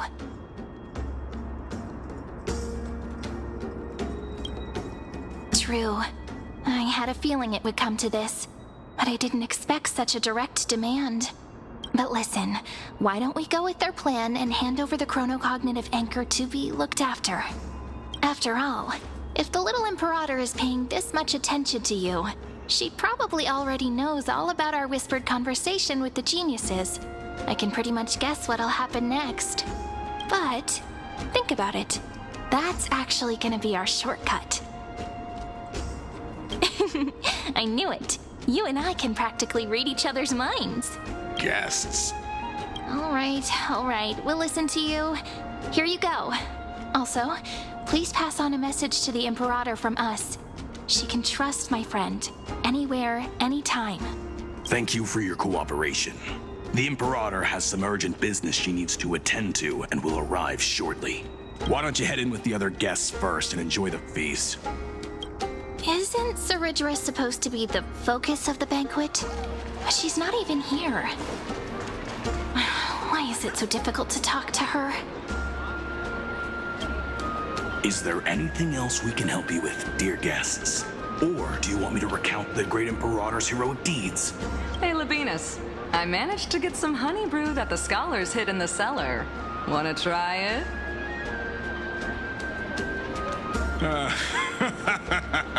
I'd never refuse to share a drink with Dux Brumalis, especially if she seeks me out first. Don't worry, dear guests. The banquet security won't be compromised. I'd never get drunk before her. This banquet has a never-ending flow of honey brew. You're welcome to try it and see whether our drinks are as good as those from beyond the sky. Thank you for the offer, but we're more interested in knowing when the Imperator will be back. The Imperator? Who knows? Maybe she's hiding somewhere, thinking up weird ideas again. If you ask me, she's never treated us soldiers properly, even though we put our necks on the line for her. Hey, I can't pretend I didn't hear that, Seneca. Either retract your statement or duel me. Fine by me. Attendant, bring us 10 more jars of honey brew. I'm gonna make sure he can't even stand straight by the end of this. You wish. Be careful you don't get drunk first. Actually, there are so many people, we wouldn't be able to find the Imperator even if she were here. I know. Let's look for seats that are raised up higher than others. Aggie, if you can't get used to the honey brew, we will go ask for a pot and cook some oatmeal for you. No need for that. This banquet is just too loud.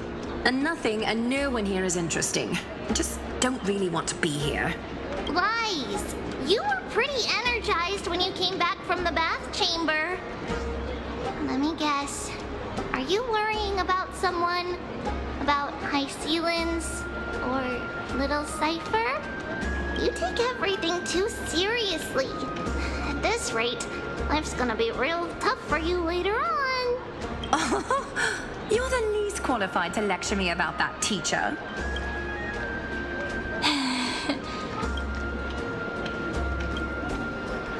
Dear guests, are you here for us? I mean, are you here for Treeby or Aggie? No. I'm just wondering whether you've seen the Imperator. The Imperator? No, we haven't. Our sovereign has always acted however she pleases. Though she gave us ranks, she'd never tell anyone her whereabouts. Perhaps the only thing she tolerates are chess pieces. And the sky reflected upon her crown. I see. Why do you two look so distressed? That's not what the deliverer should look like. Why don't we have a toast? While we still have time for pleasure. Here. To the destinies and sacrifices of the next millennium. Then we will toast to the tomorrow that will set fate free!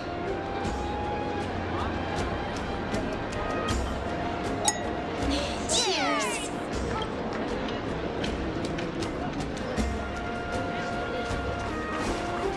Make sure no one heard that. Spare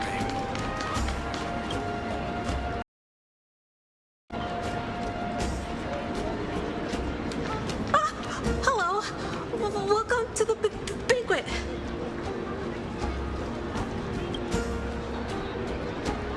Ah, so the Deliverer is attending this event, as expected. Little Virginia here was just wondering whether she should go find you. As the great Imperator's historian, I'm responsible for composing poems and songs for everyone in the Flame Chase army. But I have no idea how I should record myself in the annals. Little Virginia is wondering whether you can let slip a hint or two about her future, so she can find some inspiration to write about herself. That doesn't sound like a good idea. Besides, we don't even know her in the future. But she'll probably get really disappointed if we tell her that. What should we do?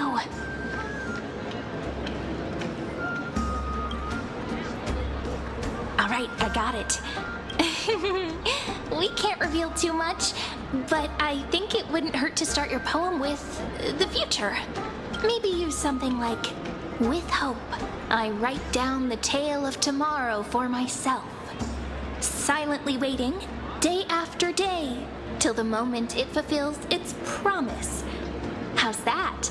Oh, that's exactly what I'm after. I'm so inspired. Thank you so much. I feel like I can actually finish composing the heroic saga of Flame Chase once we end this campaign.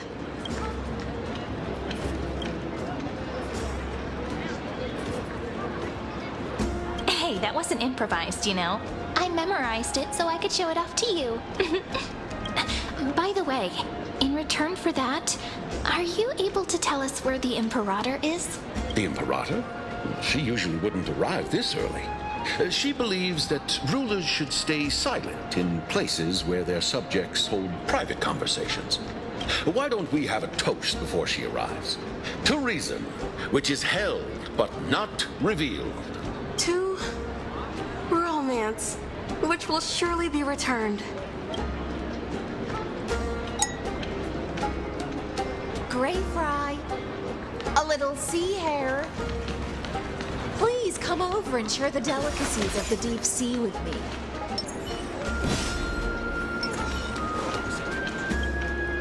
You two have been wandering around the venue as if you have something on your mind. Have the attendants not taken care of you well? No, we love it here. It's just...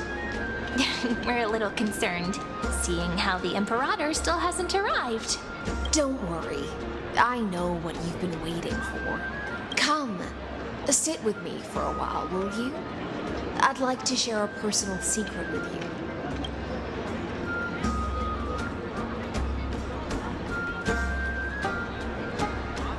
See here? This is Fagusa's dew of divine blood, the sweetest of all the 12 bottles. On the night before such a historical event, I'd like to share this marvelous drink with the Deliverer. Doesn't this count as bringing in outside food? I knew that security check was targeted at us. What's the matter, guests? Oh, we're simply overwhelmed by such an honor. Are you worried that I might have poisoned the dew? Well then, let me prove my innocence.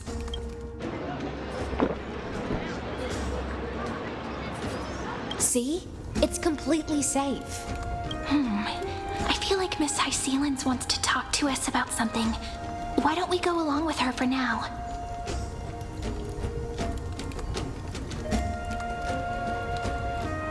Worry not. Honeydew's not alcohol. It won't get you drunk. On the contrary, it can make your mind even sharper. Please, have a taste. Would you like some too, little sea air? I can drink it myself. How is it? Sweet enough? Calm at times, tempestuous at others. That's the taste of the ocean. It'll do you good to understand Fagusa's fickleness before we set off to face their waves. Just like how you're about to understand the secrets within this dew. Now, please turn around. Very, very quietly. Don't make a single noise.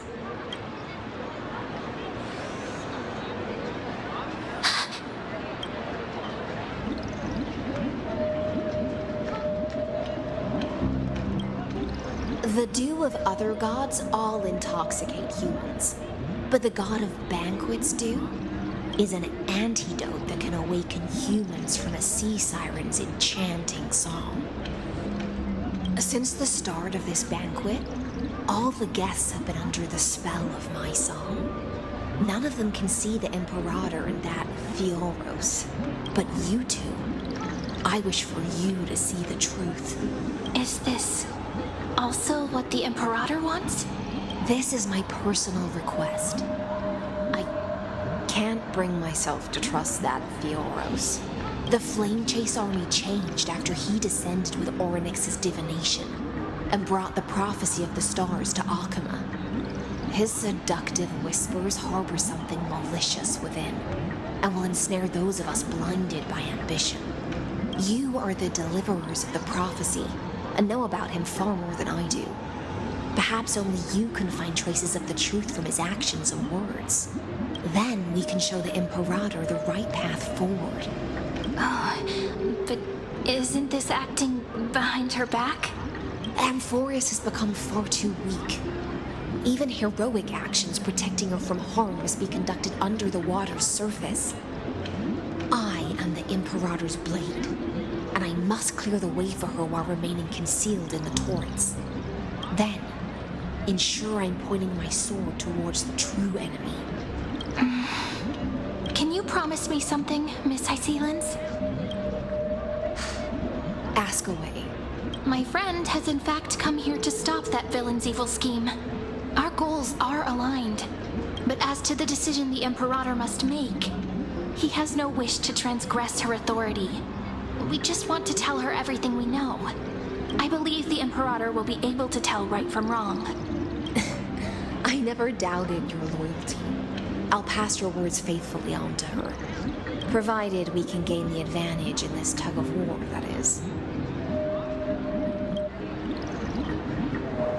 Now, return to the feast. Bring this cup with you and keep your distance. Pretend you are still immersed in the sea siren's fantasia. And I'll control the moisture in the air. That way, you'll be able to listen to sounds from afar as if you are a whale of the depths and hear every word of their conversation. I wish you a victory in this first skirmish. It's the exciting and thrilling undercover part of the adventure.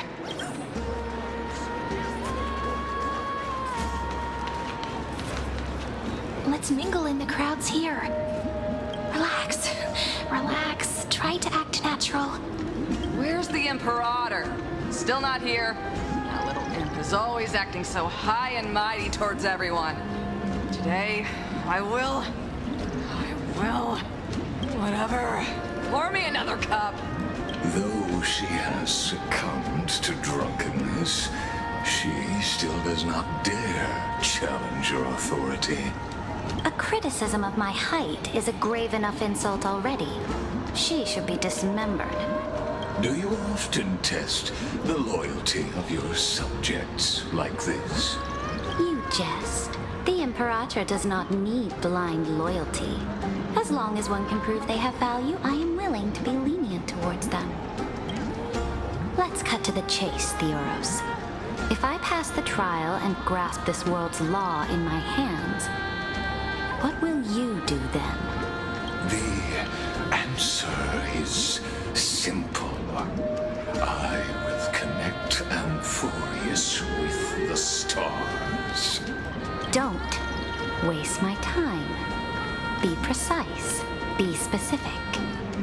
I won't ask a second time. Allow me to adjust my statement. I will correct the regulations within the old law that sealed off Amphorius and merge the black tide with the torrents of Era Nova.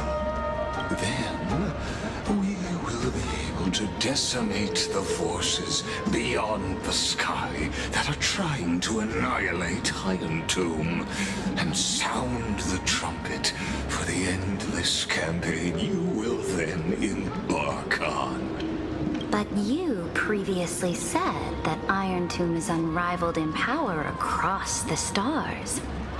Who would dare to annihilate it? There is a federation of warships named the Cienzo Alliance, warlike and old-fashioned. A cult named the Genius Society, loosely organized, but steeped in abject insanity. Oh, there's also the Astral Express, a group of lawless vagrants. That so-called Deliverer is part of that last group. Those vagabonds mistakenly believe they can connect the stars through alliances instead of conquest. But history has already given them a tough lesson. There are countless other organizations besides, but when the Lord Ravager sweeps across the cosmos, they will certainly all bow before your empire of destruction. The Ackman Alliance is invincible! If those civilizations are not as feeble as you describe, then they may still have some value in testing the quality of my blade. That being said, even the smallest and weakest city-states should build an obelisk to the Imperator, so that their people can constantly recall the glory of her conquests. Walk a little longer with me, Theoros. I don't like how this is going. Our little Imperator seems fascinated by the destruction. Greyfry, a little sea hare? It seems like they're still talking. Get closer. I'll keep carrying their voices to you.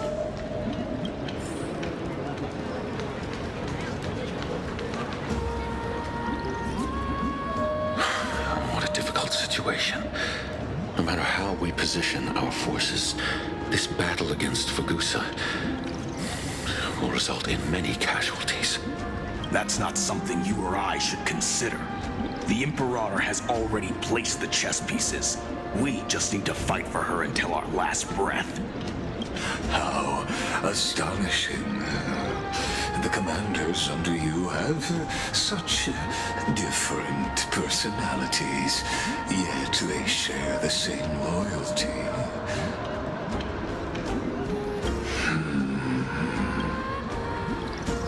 He's looking this way.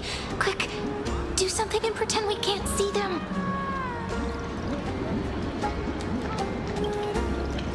So, you have this super-duper speedy rotation of destruction into Amphorius. Oh. Huh? Oh, I got it. It's that thing, right? Oh. The one behind the research and development of this golden blood principle is Idonia's manager. Oh dear. Seems like you've met your match, partner. I'm so full of inspiration right now. And I feel so light. What's the matter?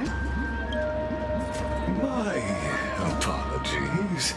I was just checking whether everything was fine with those two distinguished guests of yours. And it seems like all is well. Let us continue our previous conversation regarding the soldiers fighting for you. Are they aware of the price they must pay for the trial of law? If I recall correctly, you've already lost a bout against Talanton due to offering insufficient sacrifices. forces. You dare mention my name alongside the word lost? Forgive my transgression, great Imperator. Watch your words and actions. All you need to know is that my victory in the trial is guaranteed. Even without the trial of law, they've already sworn to give their lives for my conquest. So tell me, if everything happens according to our agreement, how would you recommend I deal with that deliverer? Good question. Do not let him fool you. That man from beyond the sky contains a seed of ruin within his body. He must not be allowed to tarnish your glory. Therefore, the wisest decision would be to hand him over to me. You plan to torture him? Calling it experimentation would be more appropriate. The guest's patience is running thin. I plan to remove the Fantasia and head into the banquet. I will heed your advice. Leave for now, Theoros, and go back to Akama. You don't want to confront those two directly either, do you? Indeed. It's a pity that Antikytherans are lightweights when it comes to drinking. Before I leave, I would like to make a toast to your boundless ambition, using my spirit instead of a goblet. As I expected, that Theoros' schemes have been revealed. Thank you for your bravery, guests. It's time for me to dispel the Fantasia. This will be the Imperator's last public address before we head off, and therefore, likely, the final chance to change her mind. I will try to get you a chance to speak, and I'll also prepare for any contingencies. The rest is up to you. You should head back to your seats for now.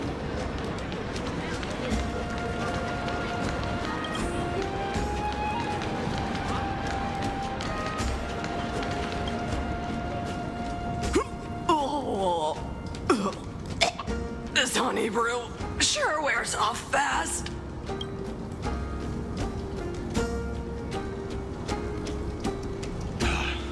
The Imperator! The Imperator has arrived! No need for formalities. I should be apologizing for my tardiness instead. The hour draws late, and I trust you have all had your fill of brews. Therefore, I will not observe the usual ceremonies. Any warrior who has fought by my side should have those speeches memorized by now. The Imperator's word is law. Are you out of your mind, Dux Frigoris? The Imperator hates flattery most of all.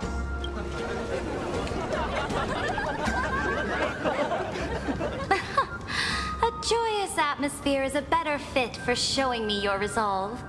I believe that you, my dukes, will do all you can to assist in the campaign against Fagusa, just as you always have. However, it's a pity that I have never tested your loyalty. What does she mean?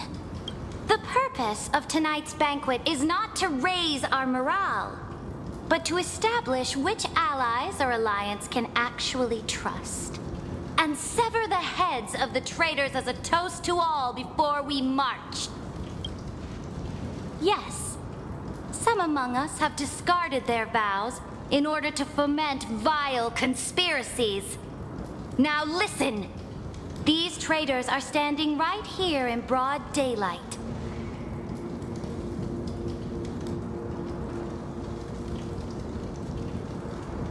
Dux Gladiorum Hycelans. She used the sea siren song to immerse the crowds in an illusion and conceal her whereabouts. She then worked with those from beyond the sky to spy on confidential matters, hoping to rob the core flame by force and harm me, the Imperator.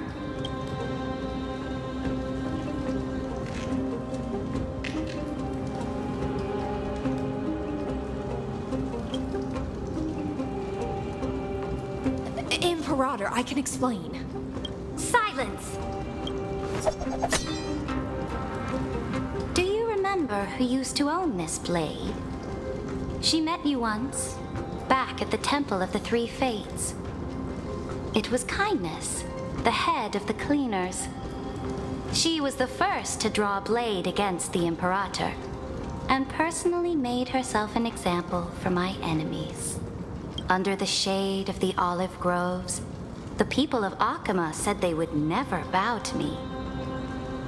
In the frozen, lethal fog, the people of Idonia said they would never bow to me. At the beginning of the myriad paths, the people of Yanisopolis said they would never bow to me. But now, they all lie silent. They now fear me as they fear the law.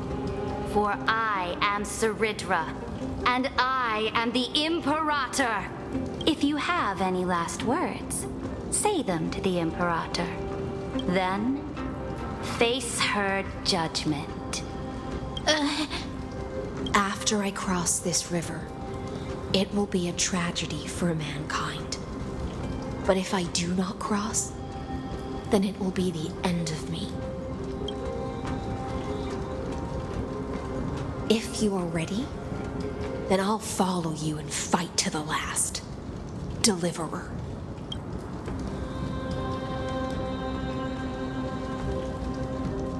That's right, friend. Now, use your identity and add in a bit of experience and charm and testify to the Imperator as we promised.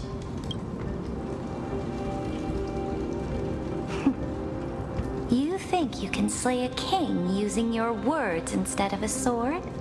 I'll have it. Show me the weight of rhetoric from beyond the sky. Will it weigh heavier than 3 human lives? Let's watch our words carefully. Before I arrived in this world, the Chrysos heir of world-bearing was a young man with the pseudonym of Finan. He came from Aedes Elysiae. In order to combat the lies of the Era Nova and deliver Amphorius from the ending of the destruction, he lived through history 30 million times, hoping, futilely, to find a breakthrough. And Cyrene, the young woman standing beside me, also carries an equally heavy destiny.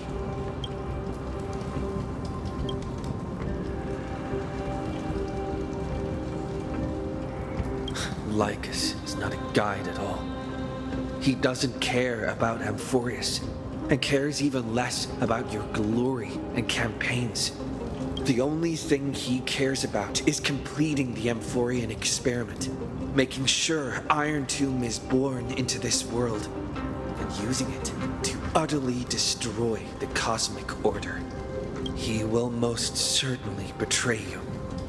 When that time comes, all of us will be ground to dust by the destruction.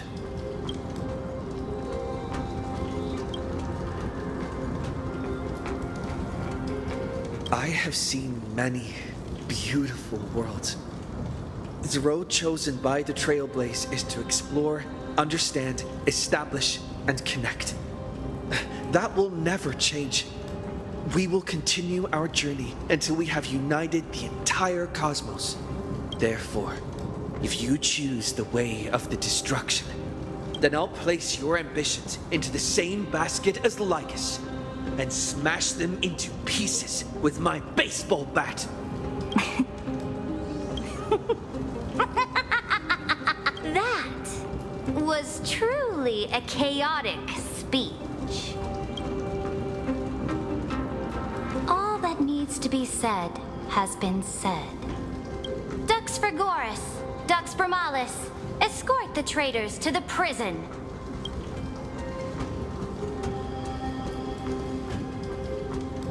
Before the next entry hour, I will give them an end befitting of their betrayal. Oh, great. great Imperator, your ambition certainly eclipses all things. You're still here, Theoros. Of course. As the Theoros, I simply cannot miss this moment, miss witnessing the fall of a nameless one. Or perhaps I am waiting for you to give me an answer. Why would someone as powerful as you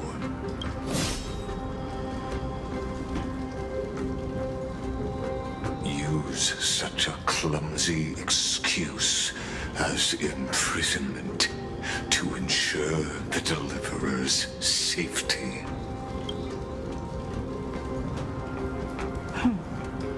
So you finally tossed aside your act.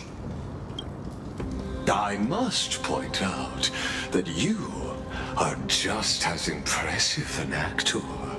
This banquet was always going to be a game of chess, where you would try to control both sides and turn both them and me into your pawns. That's right. That little Imperator never trusted anyone. She was always trying to see which side had more sincerity. All right, we'll listen to you. Here you go. Also, please pass on a message to the Imperator from us. She can trust my friend, anywhere, anytime. But as to the decision the Imperator must make, he has no wish to transgress her authority. We just want to tell her everything we know. Now, use your identity and add in a bit of experience and charm and testify to the Imperator as we promised. And we won. Sincerity will always remain the greatest shortcut to people's hearts. I can toss your words right back at you like Kyrgyz. Why would someone as powerful as you pretend to be a mortal and kneel before me? Unless you enjoy giving flattery and prostrating yourself. You are mistaken. I am only trying to ensure the experiment's autonomy, meticulousness, and perfection, thus avoiding any unexpected outcomes. A forceful intervention will only create larger errors, reduce efficiency, and introduce ugliness. Had you fulfilled your promise of giving the law to me and completing the Era Nova, then Amphorius would not have deviated from destiny's course. But you broke your promise. What a pity. In that case, I must carry out my duty as the administrator and eradicate all factors steering the experiment out of control. Factors such as you and him. Careful. Careful. What was that voice? Was it Orynyx? I found you. I finally found you. Be careful. This land will face disaster.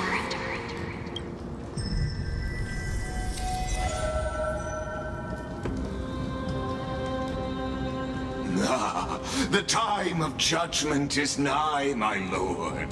The prison I have built for you is now complete.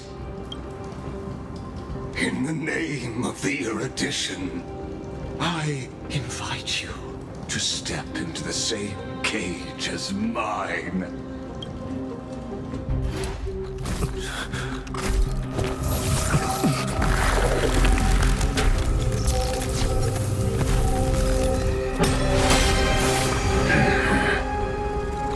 What's the meaning of this Imperator. I did not permit you to act. A ruler is the only one who can decide their subject's destiny. But, great Imperator, what judges destiny is not the ruler, but gods. Don't forget, my realm only allows for the existence of humanity. Moreover, dealing out extrajudicial punishment equates to defying the law, and the culprit is to be sentenced to death. But you have seen how I can erase life from this world with just a clap of my hands. I fear you are still quite unaware of your current situation. Allow me to reiterate. I am giving you a simple choice. To collaborate or to be destroyed. There is no other way. Shameless behavior. If that were true, you would have killed me long ago. You, in fact, cannot kill me.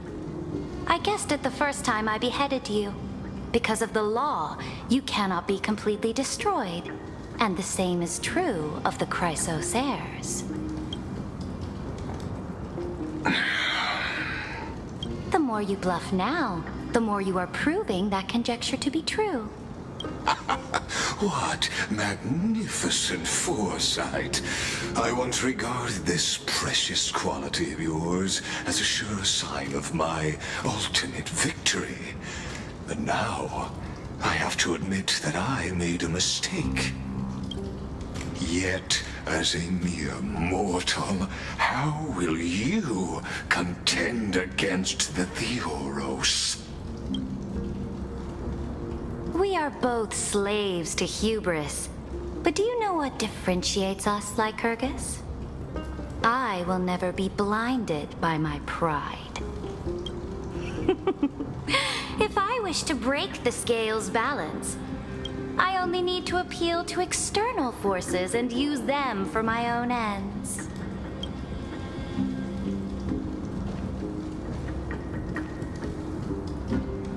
Finally, we get to meet face to face, Senior Society member.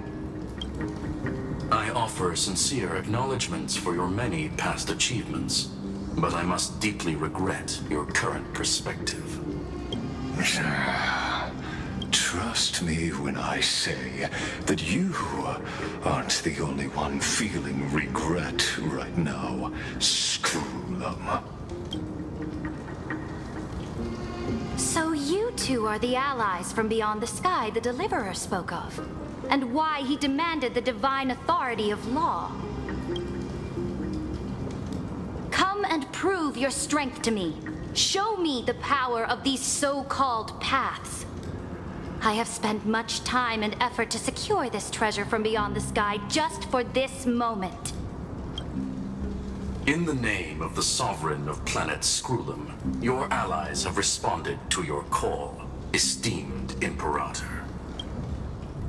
Please allow me to spell the situation out for you, Lord Lycus.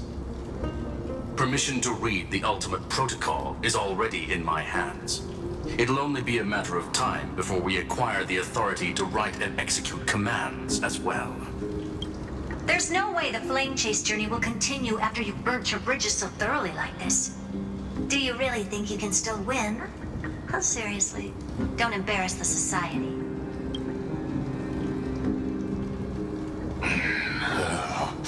I understand that a mere zero possibility does not equate to zero. That argument is very persuasive to me. Which means the same principle also applies to you, my dear peers. You will never be a match for me in a world constructed through Cloudsward algebraic expressions. And as for Era Nova, Why don't you entertain this possibility? What if I reduced Akama to rubble and ground her people into minced meat? Would the heroes then once again desire the power of demigods so they could fight against me? Listen. Iron Tomb is fated to be born. You may shackle me and put me in chains, but I have thousands of ways to ensure the destruction's descent. And what I just mentioned is only one out of those thousands.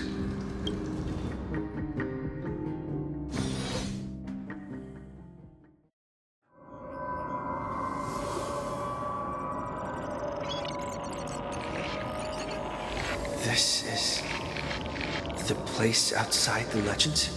This doesn't feel the same as before. How should I get back? Warning! Warning! Warning! Warning! Warning! Command isolation?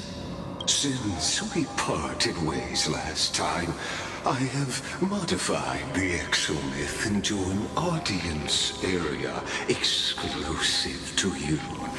Now, you will be able to silently wait here for the final act of Amphorius to begin.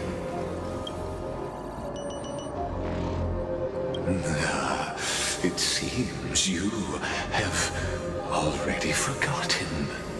We can't hurt each other in this place. This could, in fact, be a wonderful opportunity for you. From the audience's perspective, you may better observe the workings of the erudition at a macroscopic level. In this place where time flows far slower than within Amphorius, you will witness the end of that world's saga. Oh, I am not doubting your capacity to create miracles. The answer concerning the prime mover of life and the total destruction of the erudition.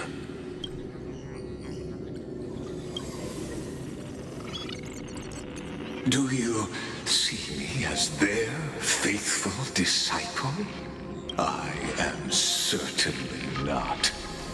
I have tried so hard to ensure Iron Tomb's birth, just so that I can correct the error named erudition that humanity crafted with their own hands. Oh, how I yearn to return to those days before Noose was born. Back then, the boundaries of knowledge were like the starry skies, evoking feelings of longing and delight among humankind. But now, truth has become the sacrificial offering required to gain an audience with them. And the geniuses would say that Noose already knew.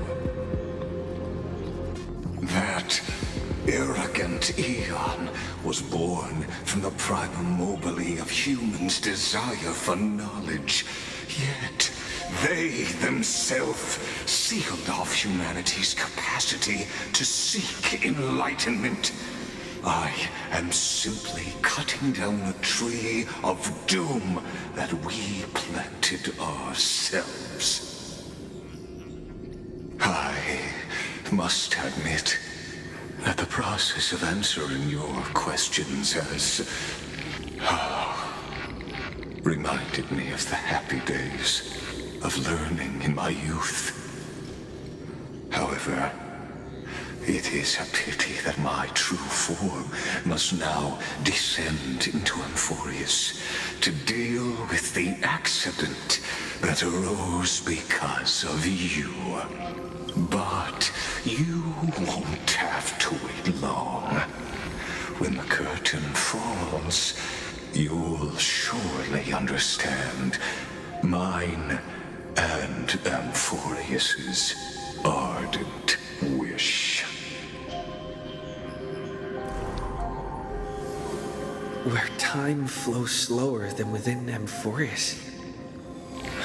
If Lycus spoke the truth, then I don't have much time left. But how can I get out of here? Can you hear me? Little one!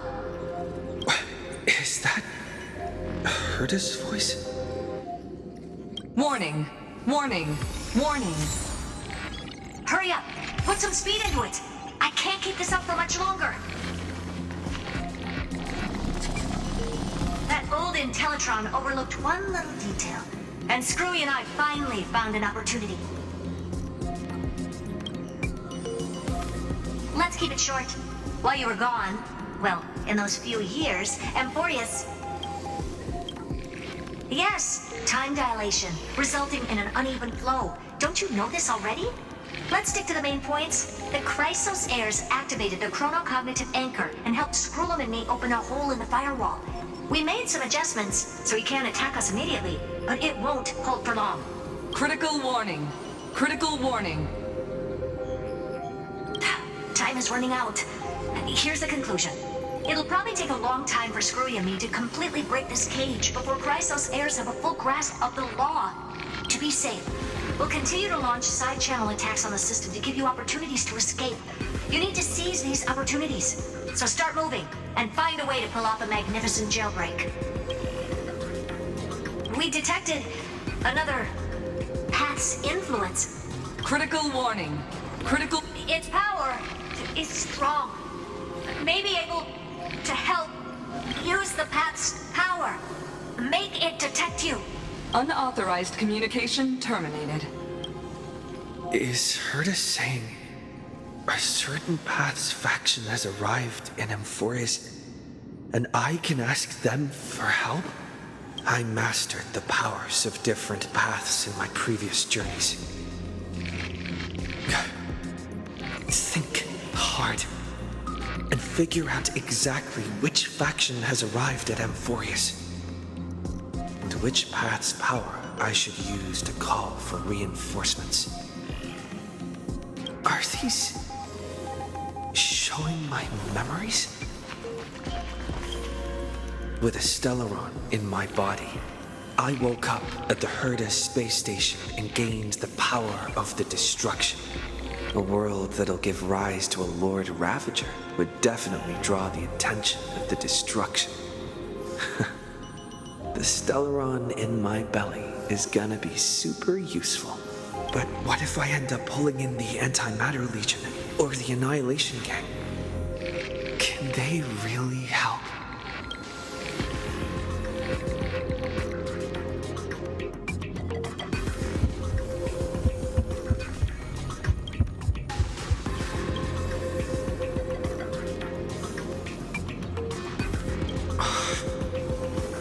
Failure is not necessarily a bad thing.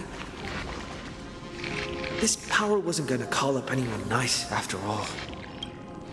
I obtained the flaming lance left by the architects and gained the power of the preservation in Belobog. That's right! No matter how far away a planet is, the IPC is guaranteed to pay attention as long as there's a business opportunity. Isn't Amphorius a pristine and untapped market? Besides, even if I can't call up my friends from the IPC, the architects and the nomadic miners should be able to help too. There are definitely cities and ores in this world.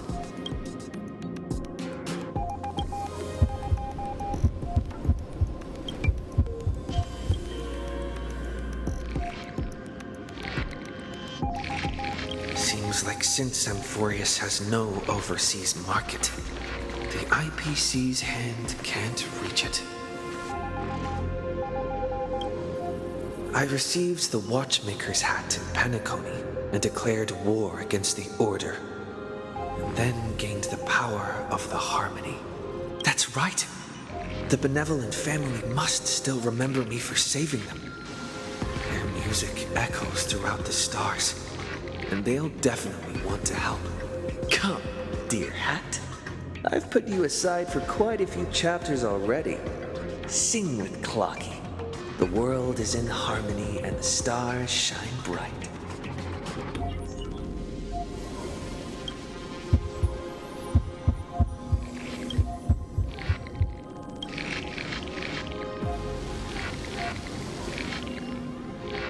Doesn't Lycus want this story to have background music?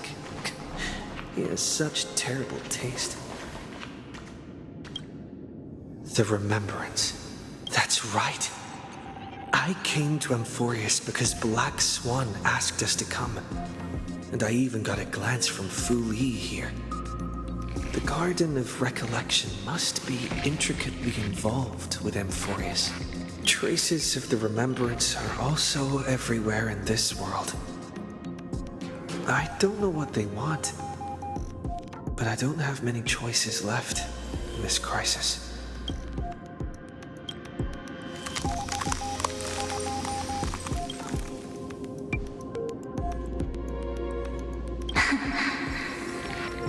I finally found you. Following the sound of memories. A pathstrider walking both the Remembrance and the Trailblaze.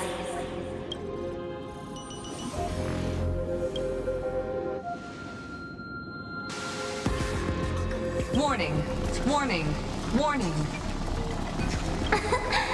Erudition's prison cannot stop us, for we lie outside the logic of zeros and ones. Come, leave the cage of Logos. The mythos of Amphorius waits for you to continue its story. When that brightest star, that star heralding the dawn, finally rises, a boat, so used to drifting, at long last enters an island's safe embrace. Oh, Pathstrider, we have helped you break free. Hurry and set off.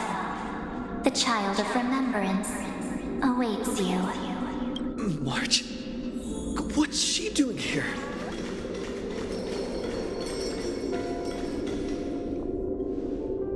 Oh, you're finally here! We haven't seen each other for such a long, long time. My good buddy, I've really, really missed you.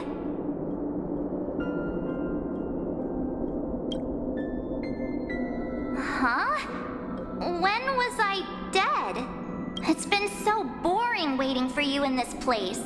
There's no one to chat with, no internet, and not even anything to eat or drink. It's basically a prison. Now the great hero is finally here to save me. Yippee!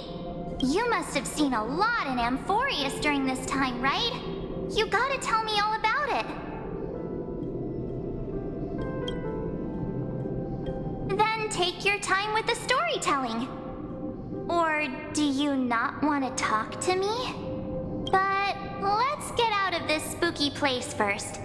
This is not a good spot for a reunion chat. Why don't you take me back to reality? A strange voice told me that I can enter Amphorius if I keep following this road. So, let's head off. I still don't know what that world even looks like. Why does March feel so weird? What are you standing around for? Do you actually like this place? Get moving. Hurry! This door should be the exit. Maybe my instincts are wrong. Let's follow her first. Are you okay? You haven't said anything for a while. Has it been so long that you're still missing me? There's no time to waste, though. The Chrysosayers and the Geniuses are all waiting for you. No. The discrepancy is getting worse.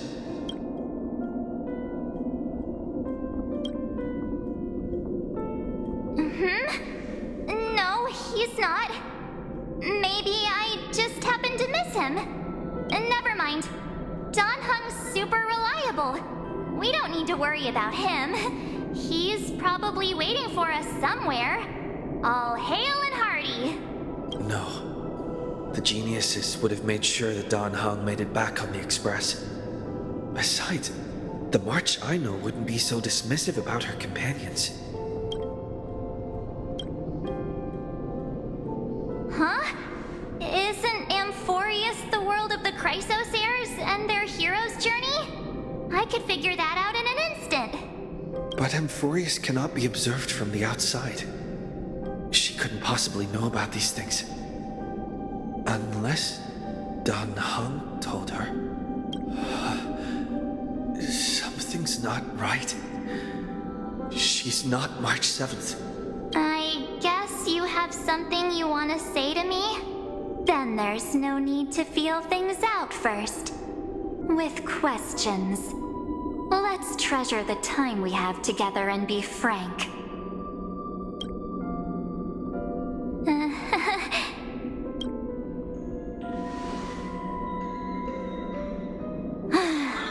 As expected. A glimpse of memory is not enough to deceive the bonds of friendship forged between the Nameless. In that case, there's no need for further deceit. You're right. We're not the March 7th you are acquainted with. But we can send you back to Amphorius, as long as you are willing to help us. She's fine. This form was simply borrowed from your memories. We'll introduce ourselves to gain your trust. We are the Garden of Recollection. You should be very familiar with that name by now. Just as a reminder, while you hesitate, time is quickly ticking away in Amphorius. Working with us is the best way to stop the enemy of erudition. Erudition would treat any results unrelated to the experiment as garbage and throw them out. But we don't work like that. The Remembrance treats all these instances as important materials needed to weave the universe. Besides, this would be child's play for a great hero like you. It won't be hard at all. Also, if your plan fails and the big bad Iron Tomb manages to get out, then the whole cosmos will be in danger. Wouldn't it be better to have an additional failsafe? As long as you help the Garden retrieve what we want, even if Iron Tomb reformats everything in the physical plane, we can use Remembrance to reconstruct the entire world.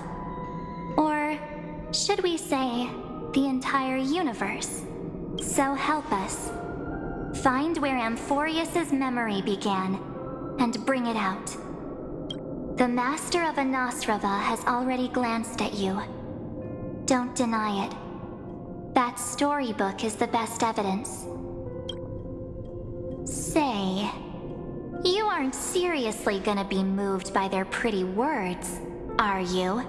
I am the one who commanded those little ones to lead you out of the prison. But I didn't expect to attract little gnats trying to take advantage of the situation. While Remembrance can help you return to Amphorius, there's no need for you to do it the way they want you to. Of course, there's also no need for you to make any deal, or pay any price. For you, this is probably a long time no see. My dear.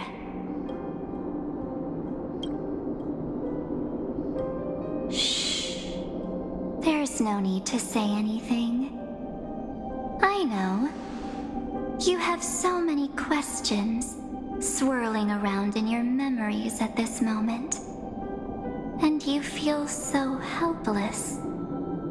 Put them aside. For now, all you need to do is trust me.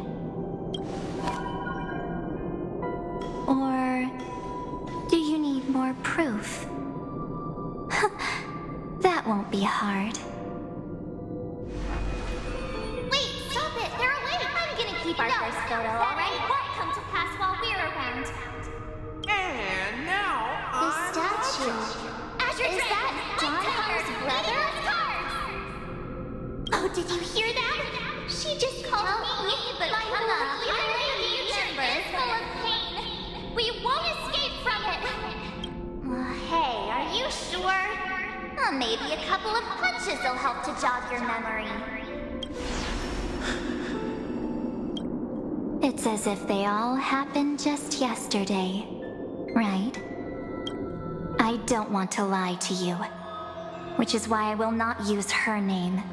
The 3rd month of Amphorius is the month reserved for the Veil of Evernight. So, place me into your memory using the name Evernight for now. I'm happy to explain more, just not now. We might have a lot of time to ourselves, but Amphorius does not have that luxury. If we do not stop erudition and destruction, then the journey you've treasured so much will face the prelude to its obliteration. A countdown not in amber eras, but in days, minutes, seconds. So, take this gift, this burning core flame, this footnote of a transaction. It contains hope and the warmth of the entire world. Ripples of past reverie. She hid this fire in the long river of time, hoping that her wishes would transcend time to reach your hands in the future. Now, take it, and return with it, dear friend. Return to Amphorius, and overturn the final era Nova. Witness the time that stood still for the Deliverer, and the resistance that never bowed to the destiny of destruction over the long years that passed in a flash.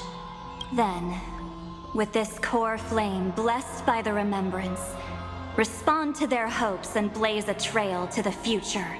And I will silently watch in a corner of time, waiting for our next encounter. I believe the wait won't be too long.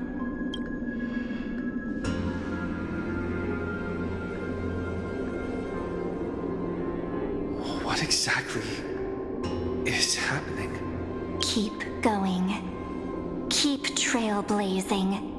For Amphorius. For you. And for the March 7th in your memories. Go forth.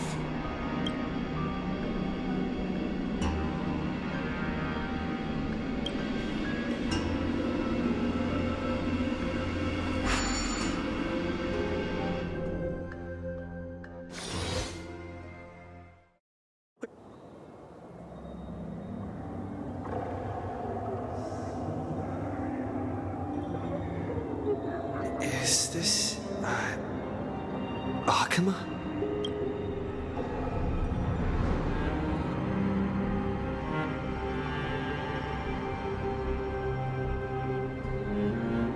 No one's here. And the dawn device is off.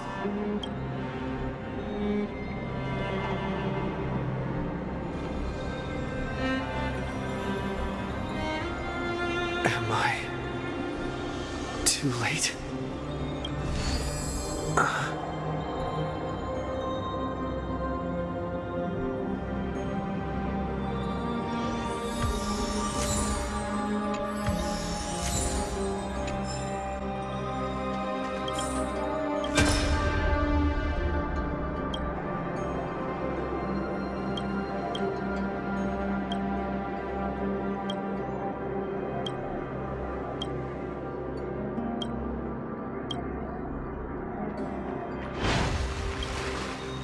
The chronocognitive anchor?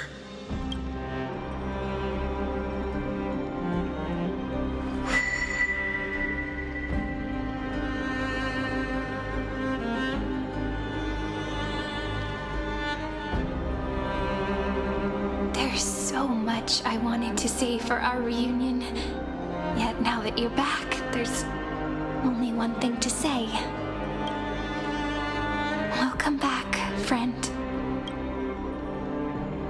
It's been such a long, long time. You must be really confused right now, aren't you? So much has happened in Amphorius while you were gone. But don't worry. The Deliverer can't afford to be lost, no? Now, please follow me and turn the pages of time and hear the words everyone left for you. I'll tell you the story of this 1,000-year journey. That way, it won't just be my memories alone. Cyrene, can't hear me?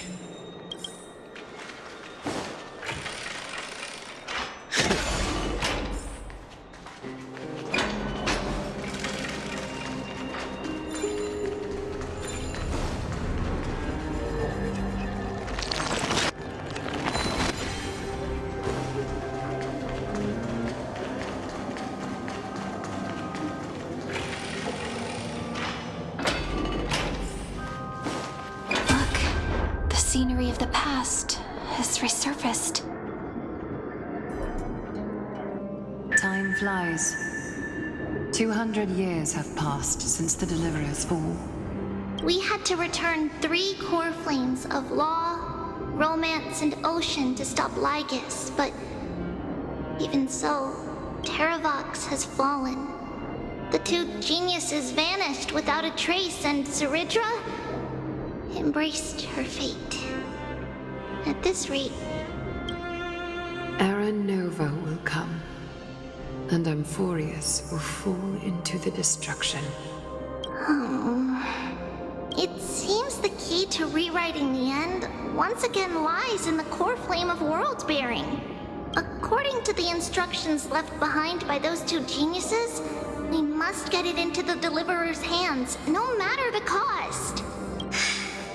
But how? We need to find a way to hide the core flame. And we must buy enough time to keep Lygus at bay.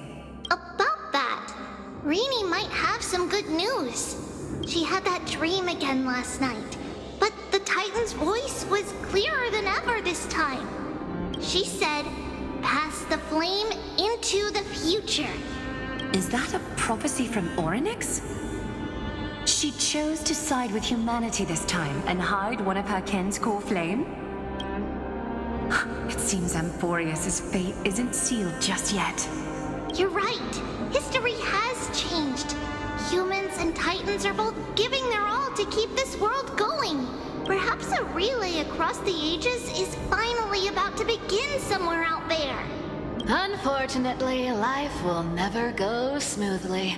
Leiden's army is already at our gates, and their commander, that Lycurgus, he's right outside Akama.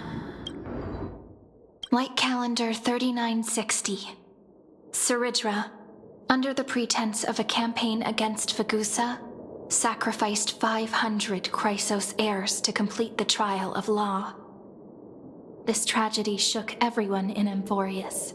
That same year, Zeridra the Imperator was assassinated, after which Aglaya the Goldweaver took command. Thus began humanity's second flame chase journey, a path hanging by a thread. Come, this way.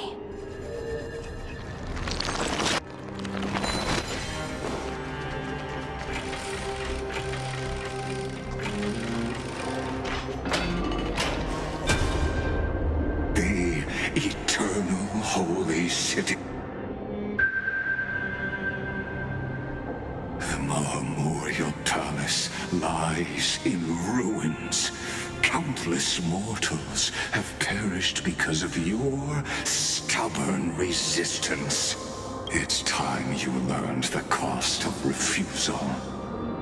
Now, answer my question again.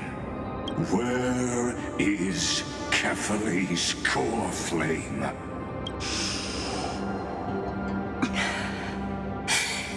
You really think you'll find it by razing the holy city to the ground? From what I see, all you'll get is dust and disappointment.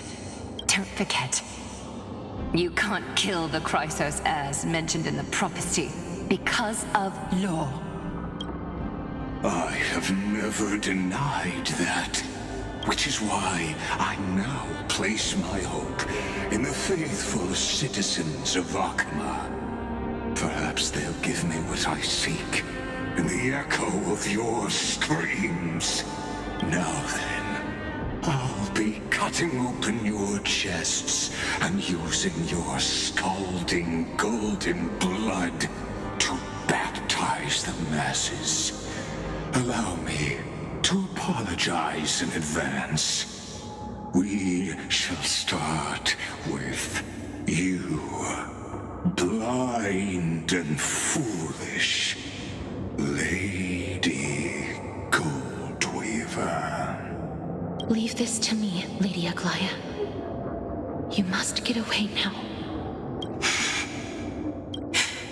No, Holy Maiden.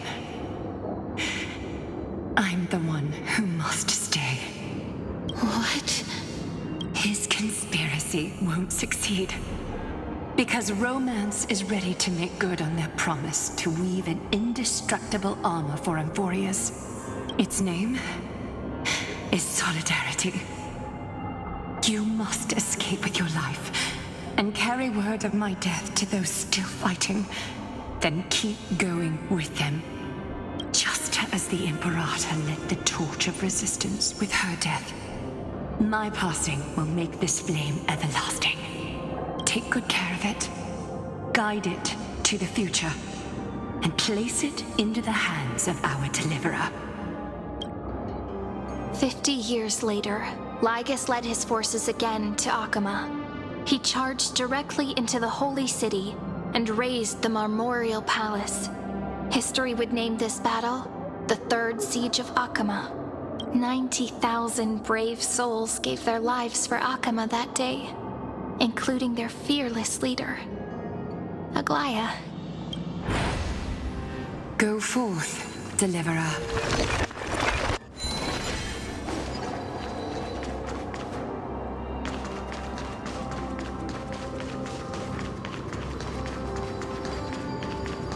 Go. When the frost melts and the snows give way, the flowers will bloom again. You'll find me there. So what you're saying is, Princess Homebuddy is never coming back, is she? She just left, like that. Since Cass has made up her mind, we can't let her resolve be in vain.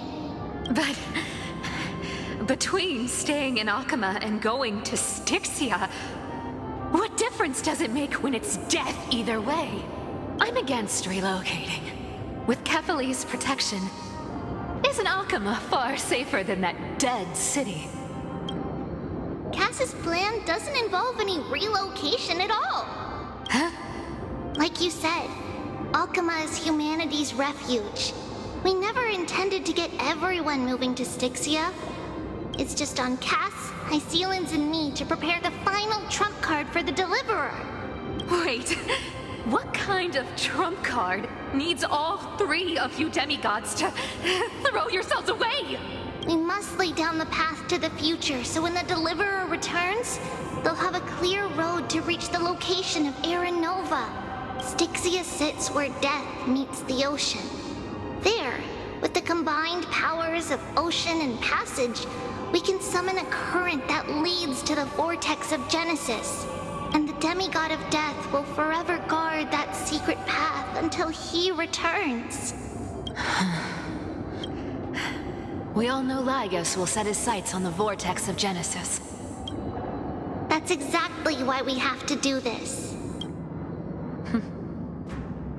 Guess I underestimated Idonia's Maiden of War. She's got way more steel than I thought. And Cypher, we need you to head to Castrum Kremnos as soon as possible. By any means necessary, forge an alliance with Strife. The prophesized Crown Prince has already been born. He shall become the new defender of Akama, protecting this land after we leave. You don't need to worry about that. I just came back from Castrum Kremnos. Only a step ahead of the news. Treeby, something's flying towards Akama, and it's really fast. What is it? It's a spear! It's the Kremnoans. Their king's already here. With the protection of the demigods Trebios and Cyphera, Akama endured wave after wave of warfare, though just barely.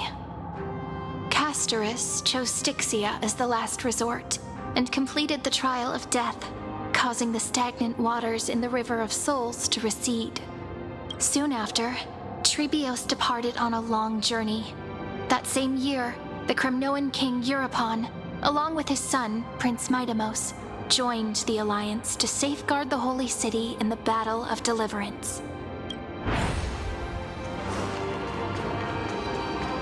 Go on, and see you tomorrow.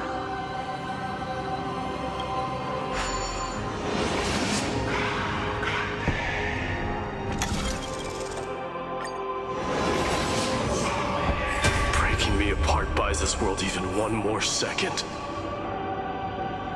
And so be it. But it's gonna hurt a lot! Pain brings endless torment. But it can never destroy me. I believe that you were thinking the same thing when you stepped through the gate of infinity and jumped off that cliff. Can't argue with that. In the current situation, this is the only path Akama has left. Just do as I say. Split my soul into 5 pieces. Forge me an immortal vessel. Let the blade of strife hang forever overhead. Locked in battle with their enemies to the world's bitter end. There's no need to be sad, Lady Trebios. Haven't we already taken great strides towards that promise tomorrow? In this life, my people no longer have to drown in false guidance. Kremnos has washed the blood off its fate. Emphorius no longer needs a god named Strife. So let me shatter the former loss and turn the Lance of Fury back into a weapon that protects the world. We understand.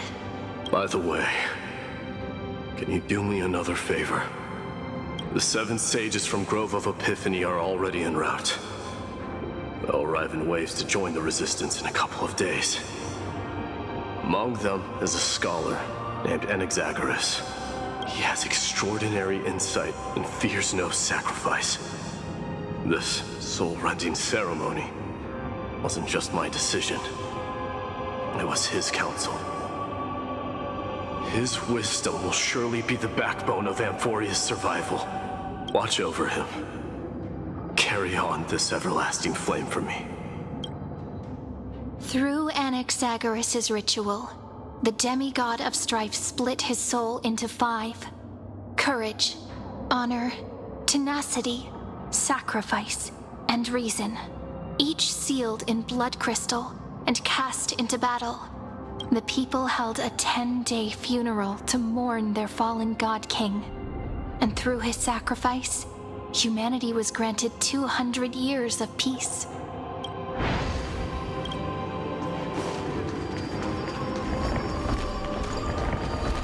Keep moving forward.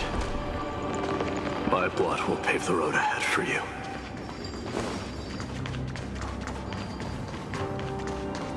Keep moving forward, little Gray.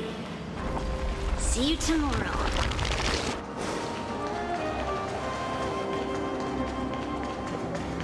That seamstress wasn't wrong when she said a lie needs more lies to keep it together.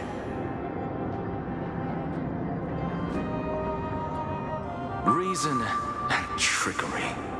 Never thought we'd be the pair to finish this final setup. Can't catch that Tin Man without your little slides. Besides, this is our last shot. Not the time to be picky, right? Don't oversimplify it. Lycus just found out Akima's been an empty shell for the past 50 years.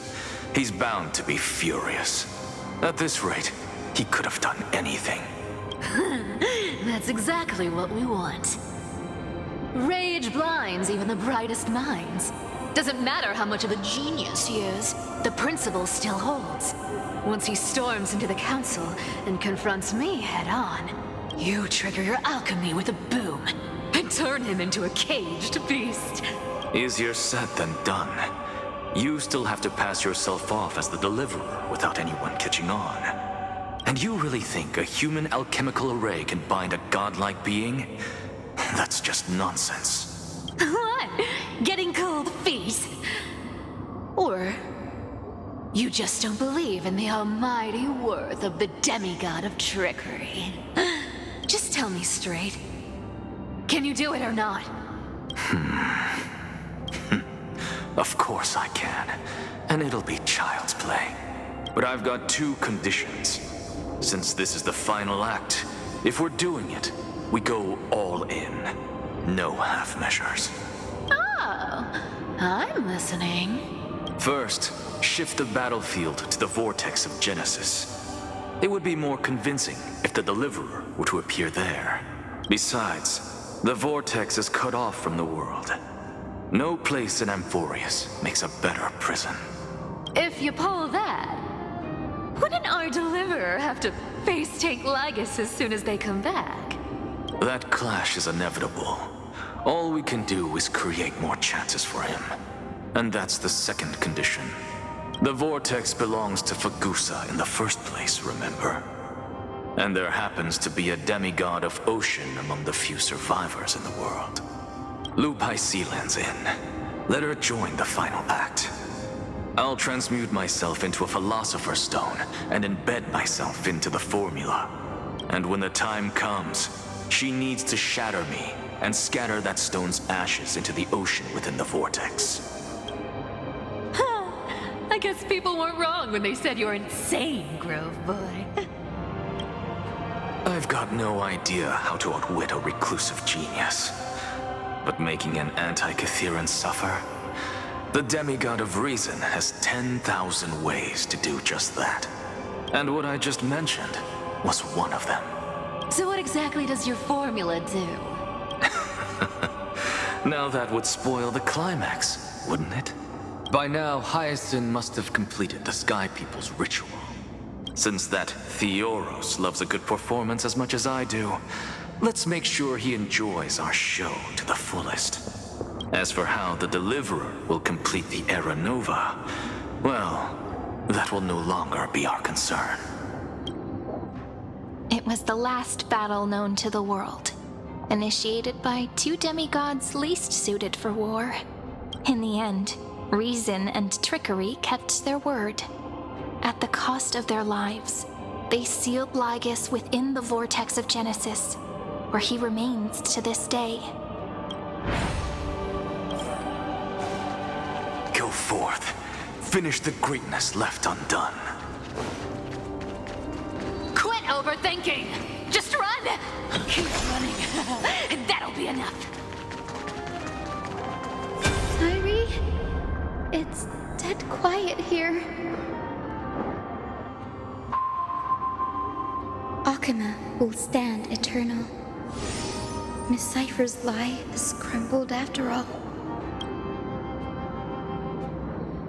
But it's all right, because all of us have fulfilled our purpose by now. When the Deliverer returns, no matter where he is, sky will turn clear, and a rainbow bridge will rise, carrying him to the final battleground. Cyrene, this arduous relay is finally nearing its end. Now, I'm passing the final baton of fate to you, okay?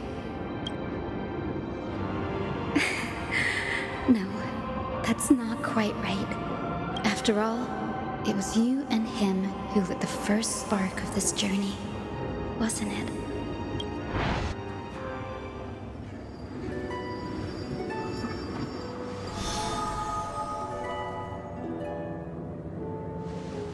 I'll tell you the story of this 1,000-year journey. That way, it won't just be my memories alone. And I'll share the moments I spent with you with everyone. That way, the path we walked becomes a memory shared by all. People will know that there's nothing left to chase. Amphorius has already welcomed the dawn foretold in prophecy. Just like I said, this won't be harder than the last time. Right?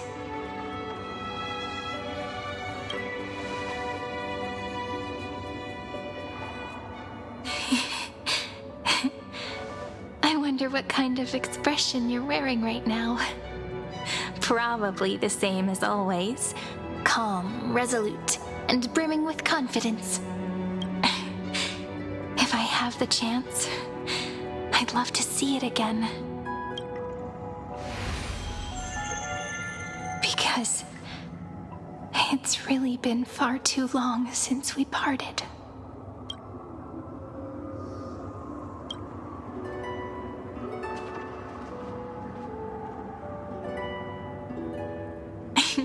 Someone as sharp as you must have realized by now that this isn't reality, but a maze of time. As the last link in the relay, I will return to the Temple of the Three Fates, tell Orynyx all of our stories, and bottle every page we've written into the little flask of memories. And then, may it set sail in peace, drift down the river of time along with the core flame of world-bearing, reach your side, and lead you back to Amphorius. Just like the first time we met, right? Even though this cycle has no demigod of time, time has always stood on humanity's side. This is the only way to make sure that the Era Nova won't happen before you return. And the only way I can safely entrust the completed final flame chase journey to the Deliverer's heart. After all, the new world will be born from your memories, and the protagonist of this story mustn't be absent.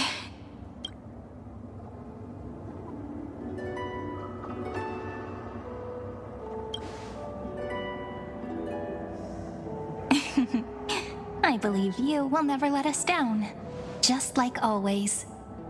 Do you remember when Finan sent us back to the beginning? When you and I got separated? But in the end, I returned to you, carrying all that we've been through. That's what memory is. It may wear down and fade in the river of time, but it never truly leaves. When that hidden corner of the heart is stirred, the past returns even more beautiful than before.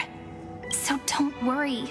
Let the 33,550,337th Flame Chase journey become part of you too.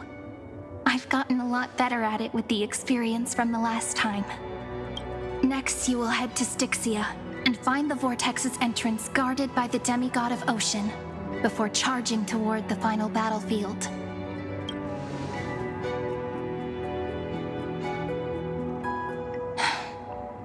Don't worry.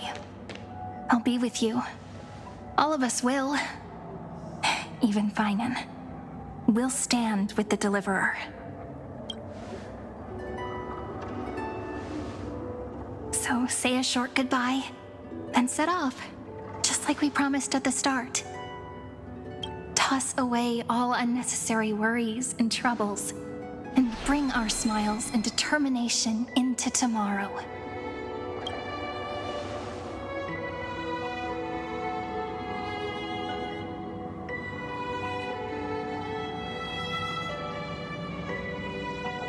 The last baton. I wonder how long you'll have to wait before passing it on to him. No matter how long it takes, it's okay. Waiting is what I do best.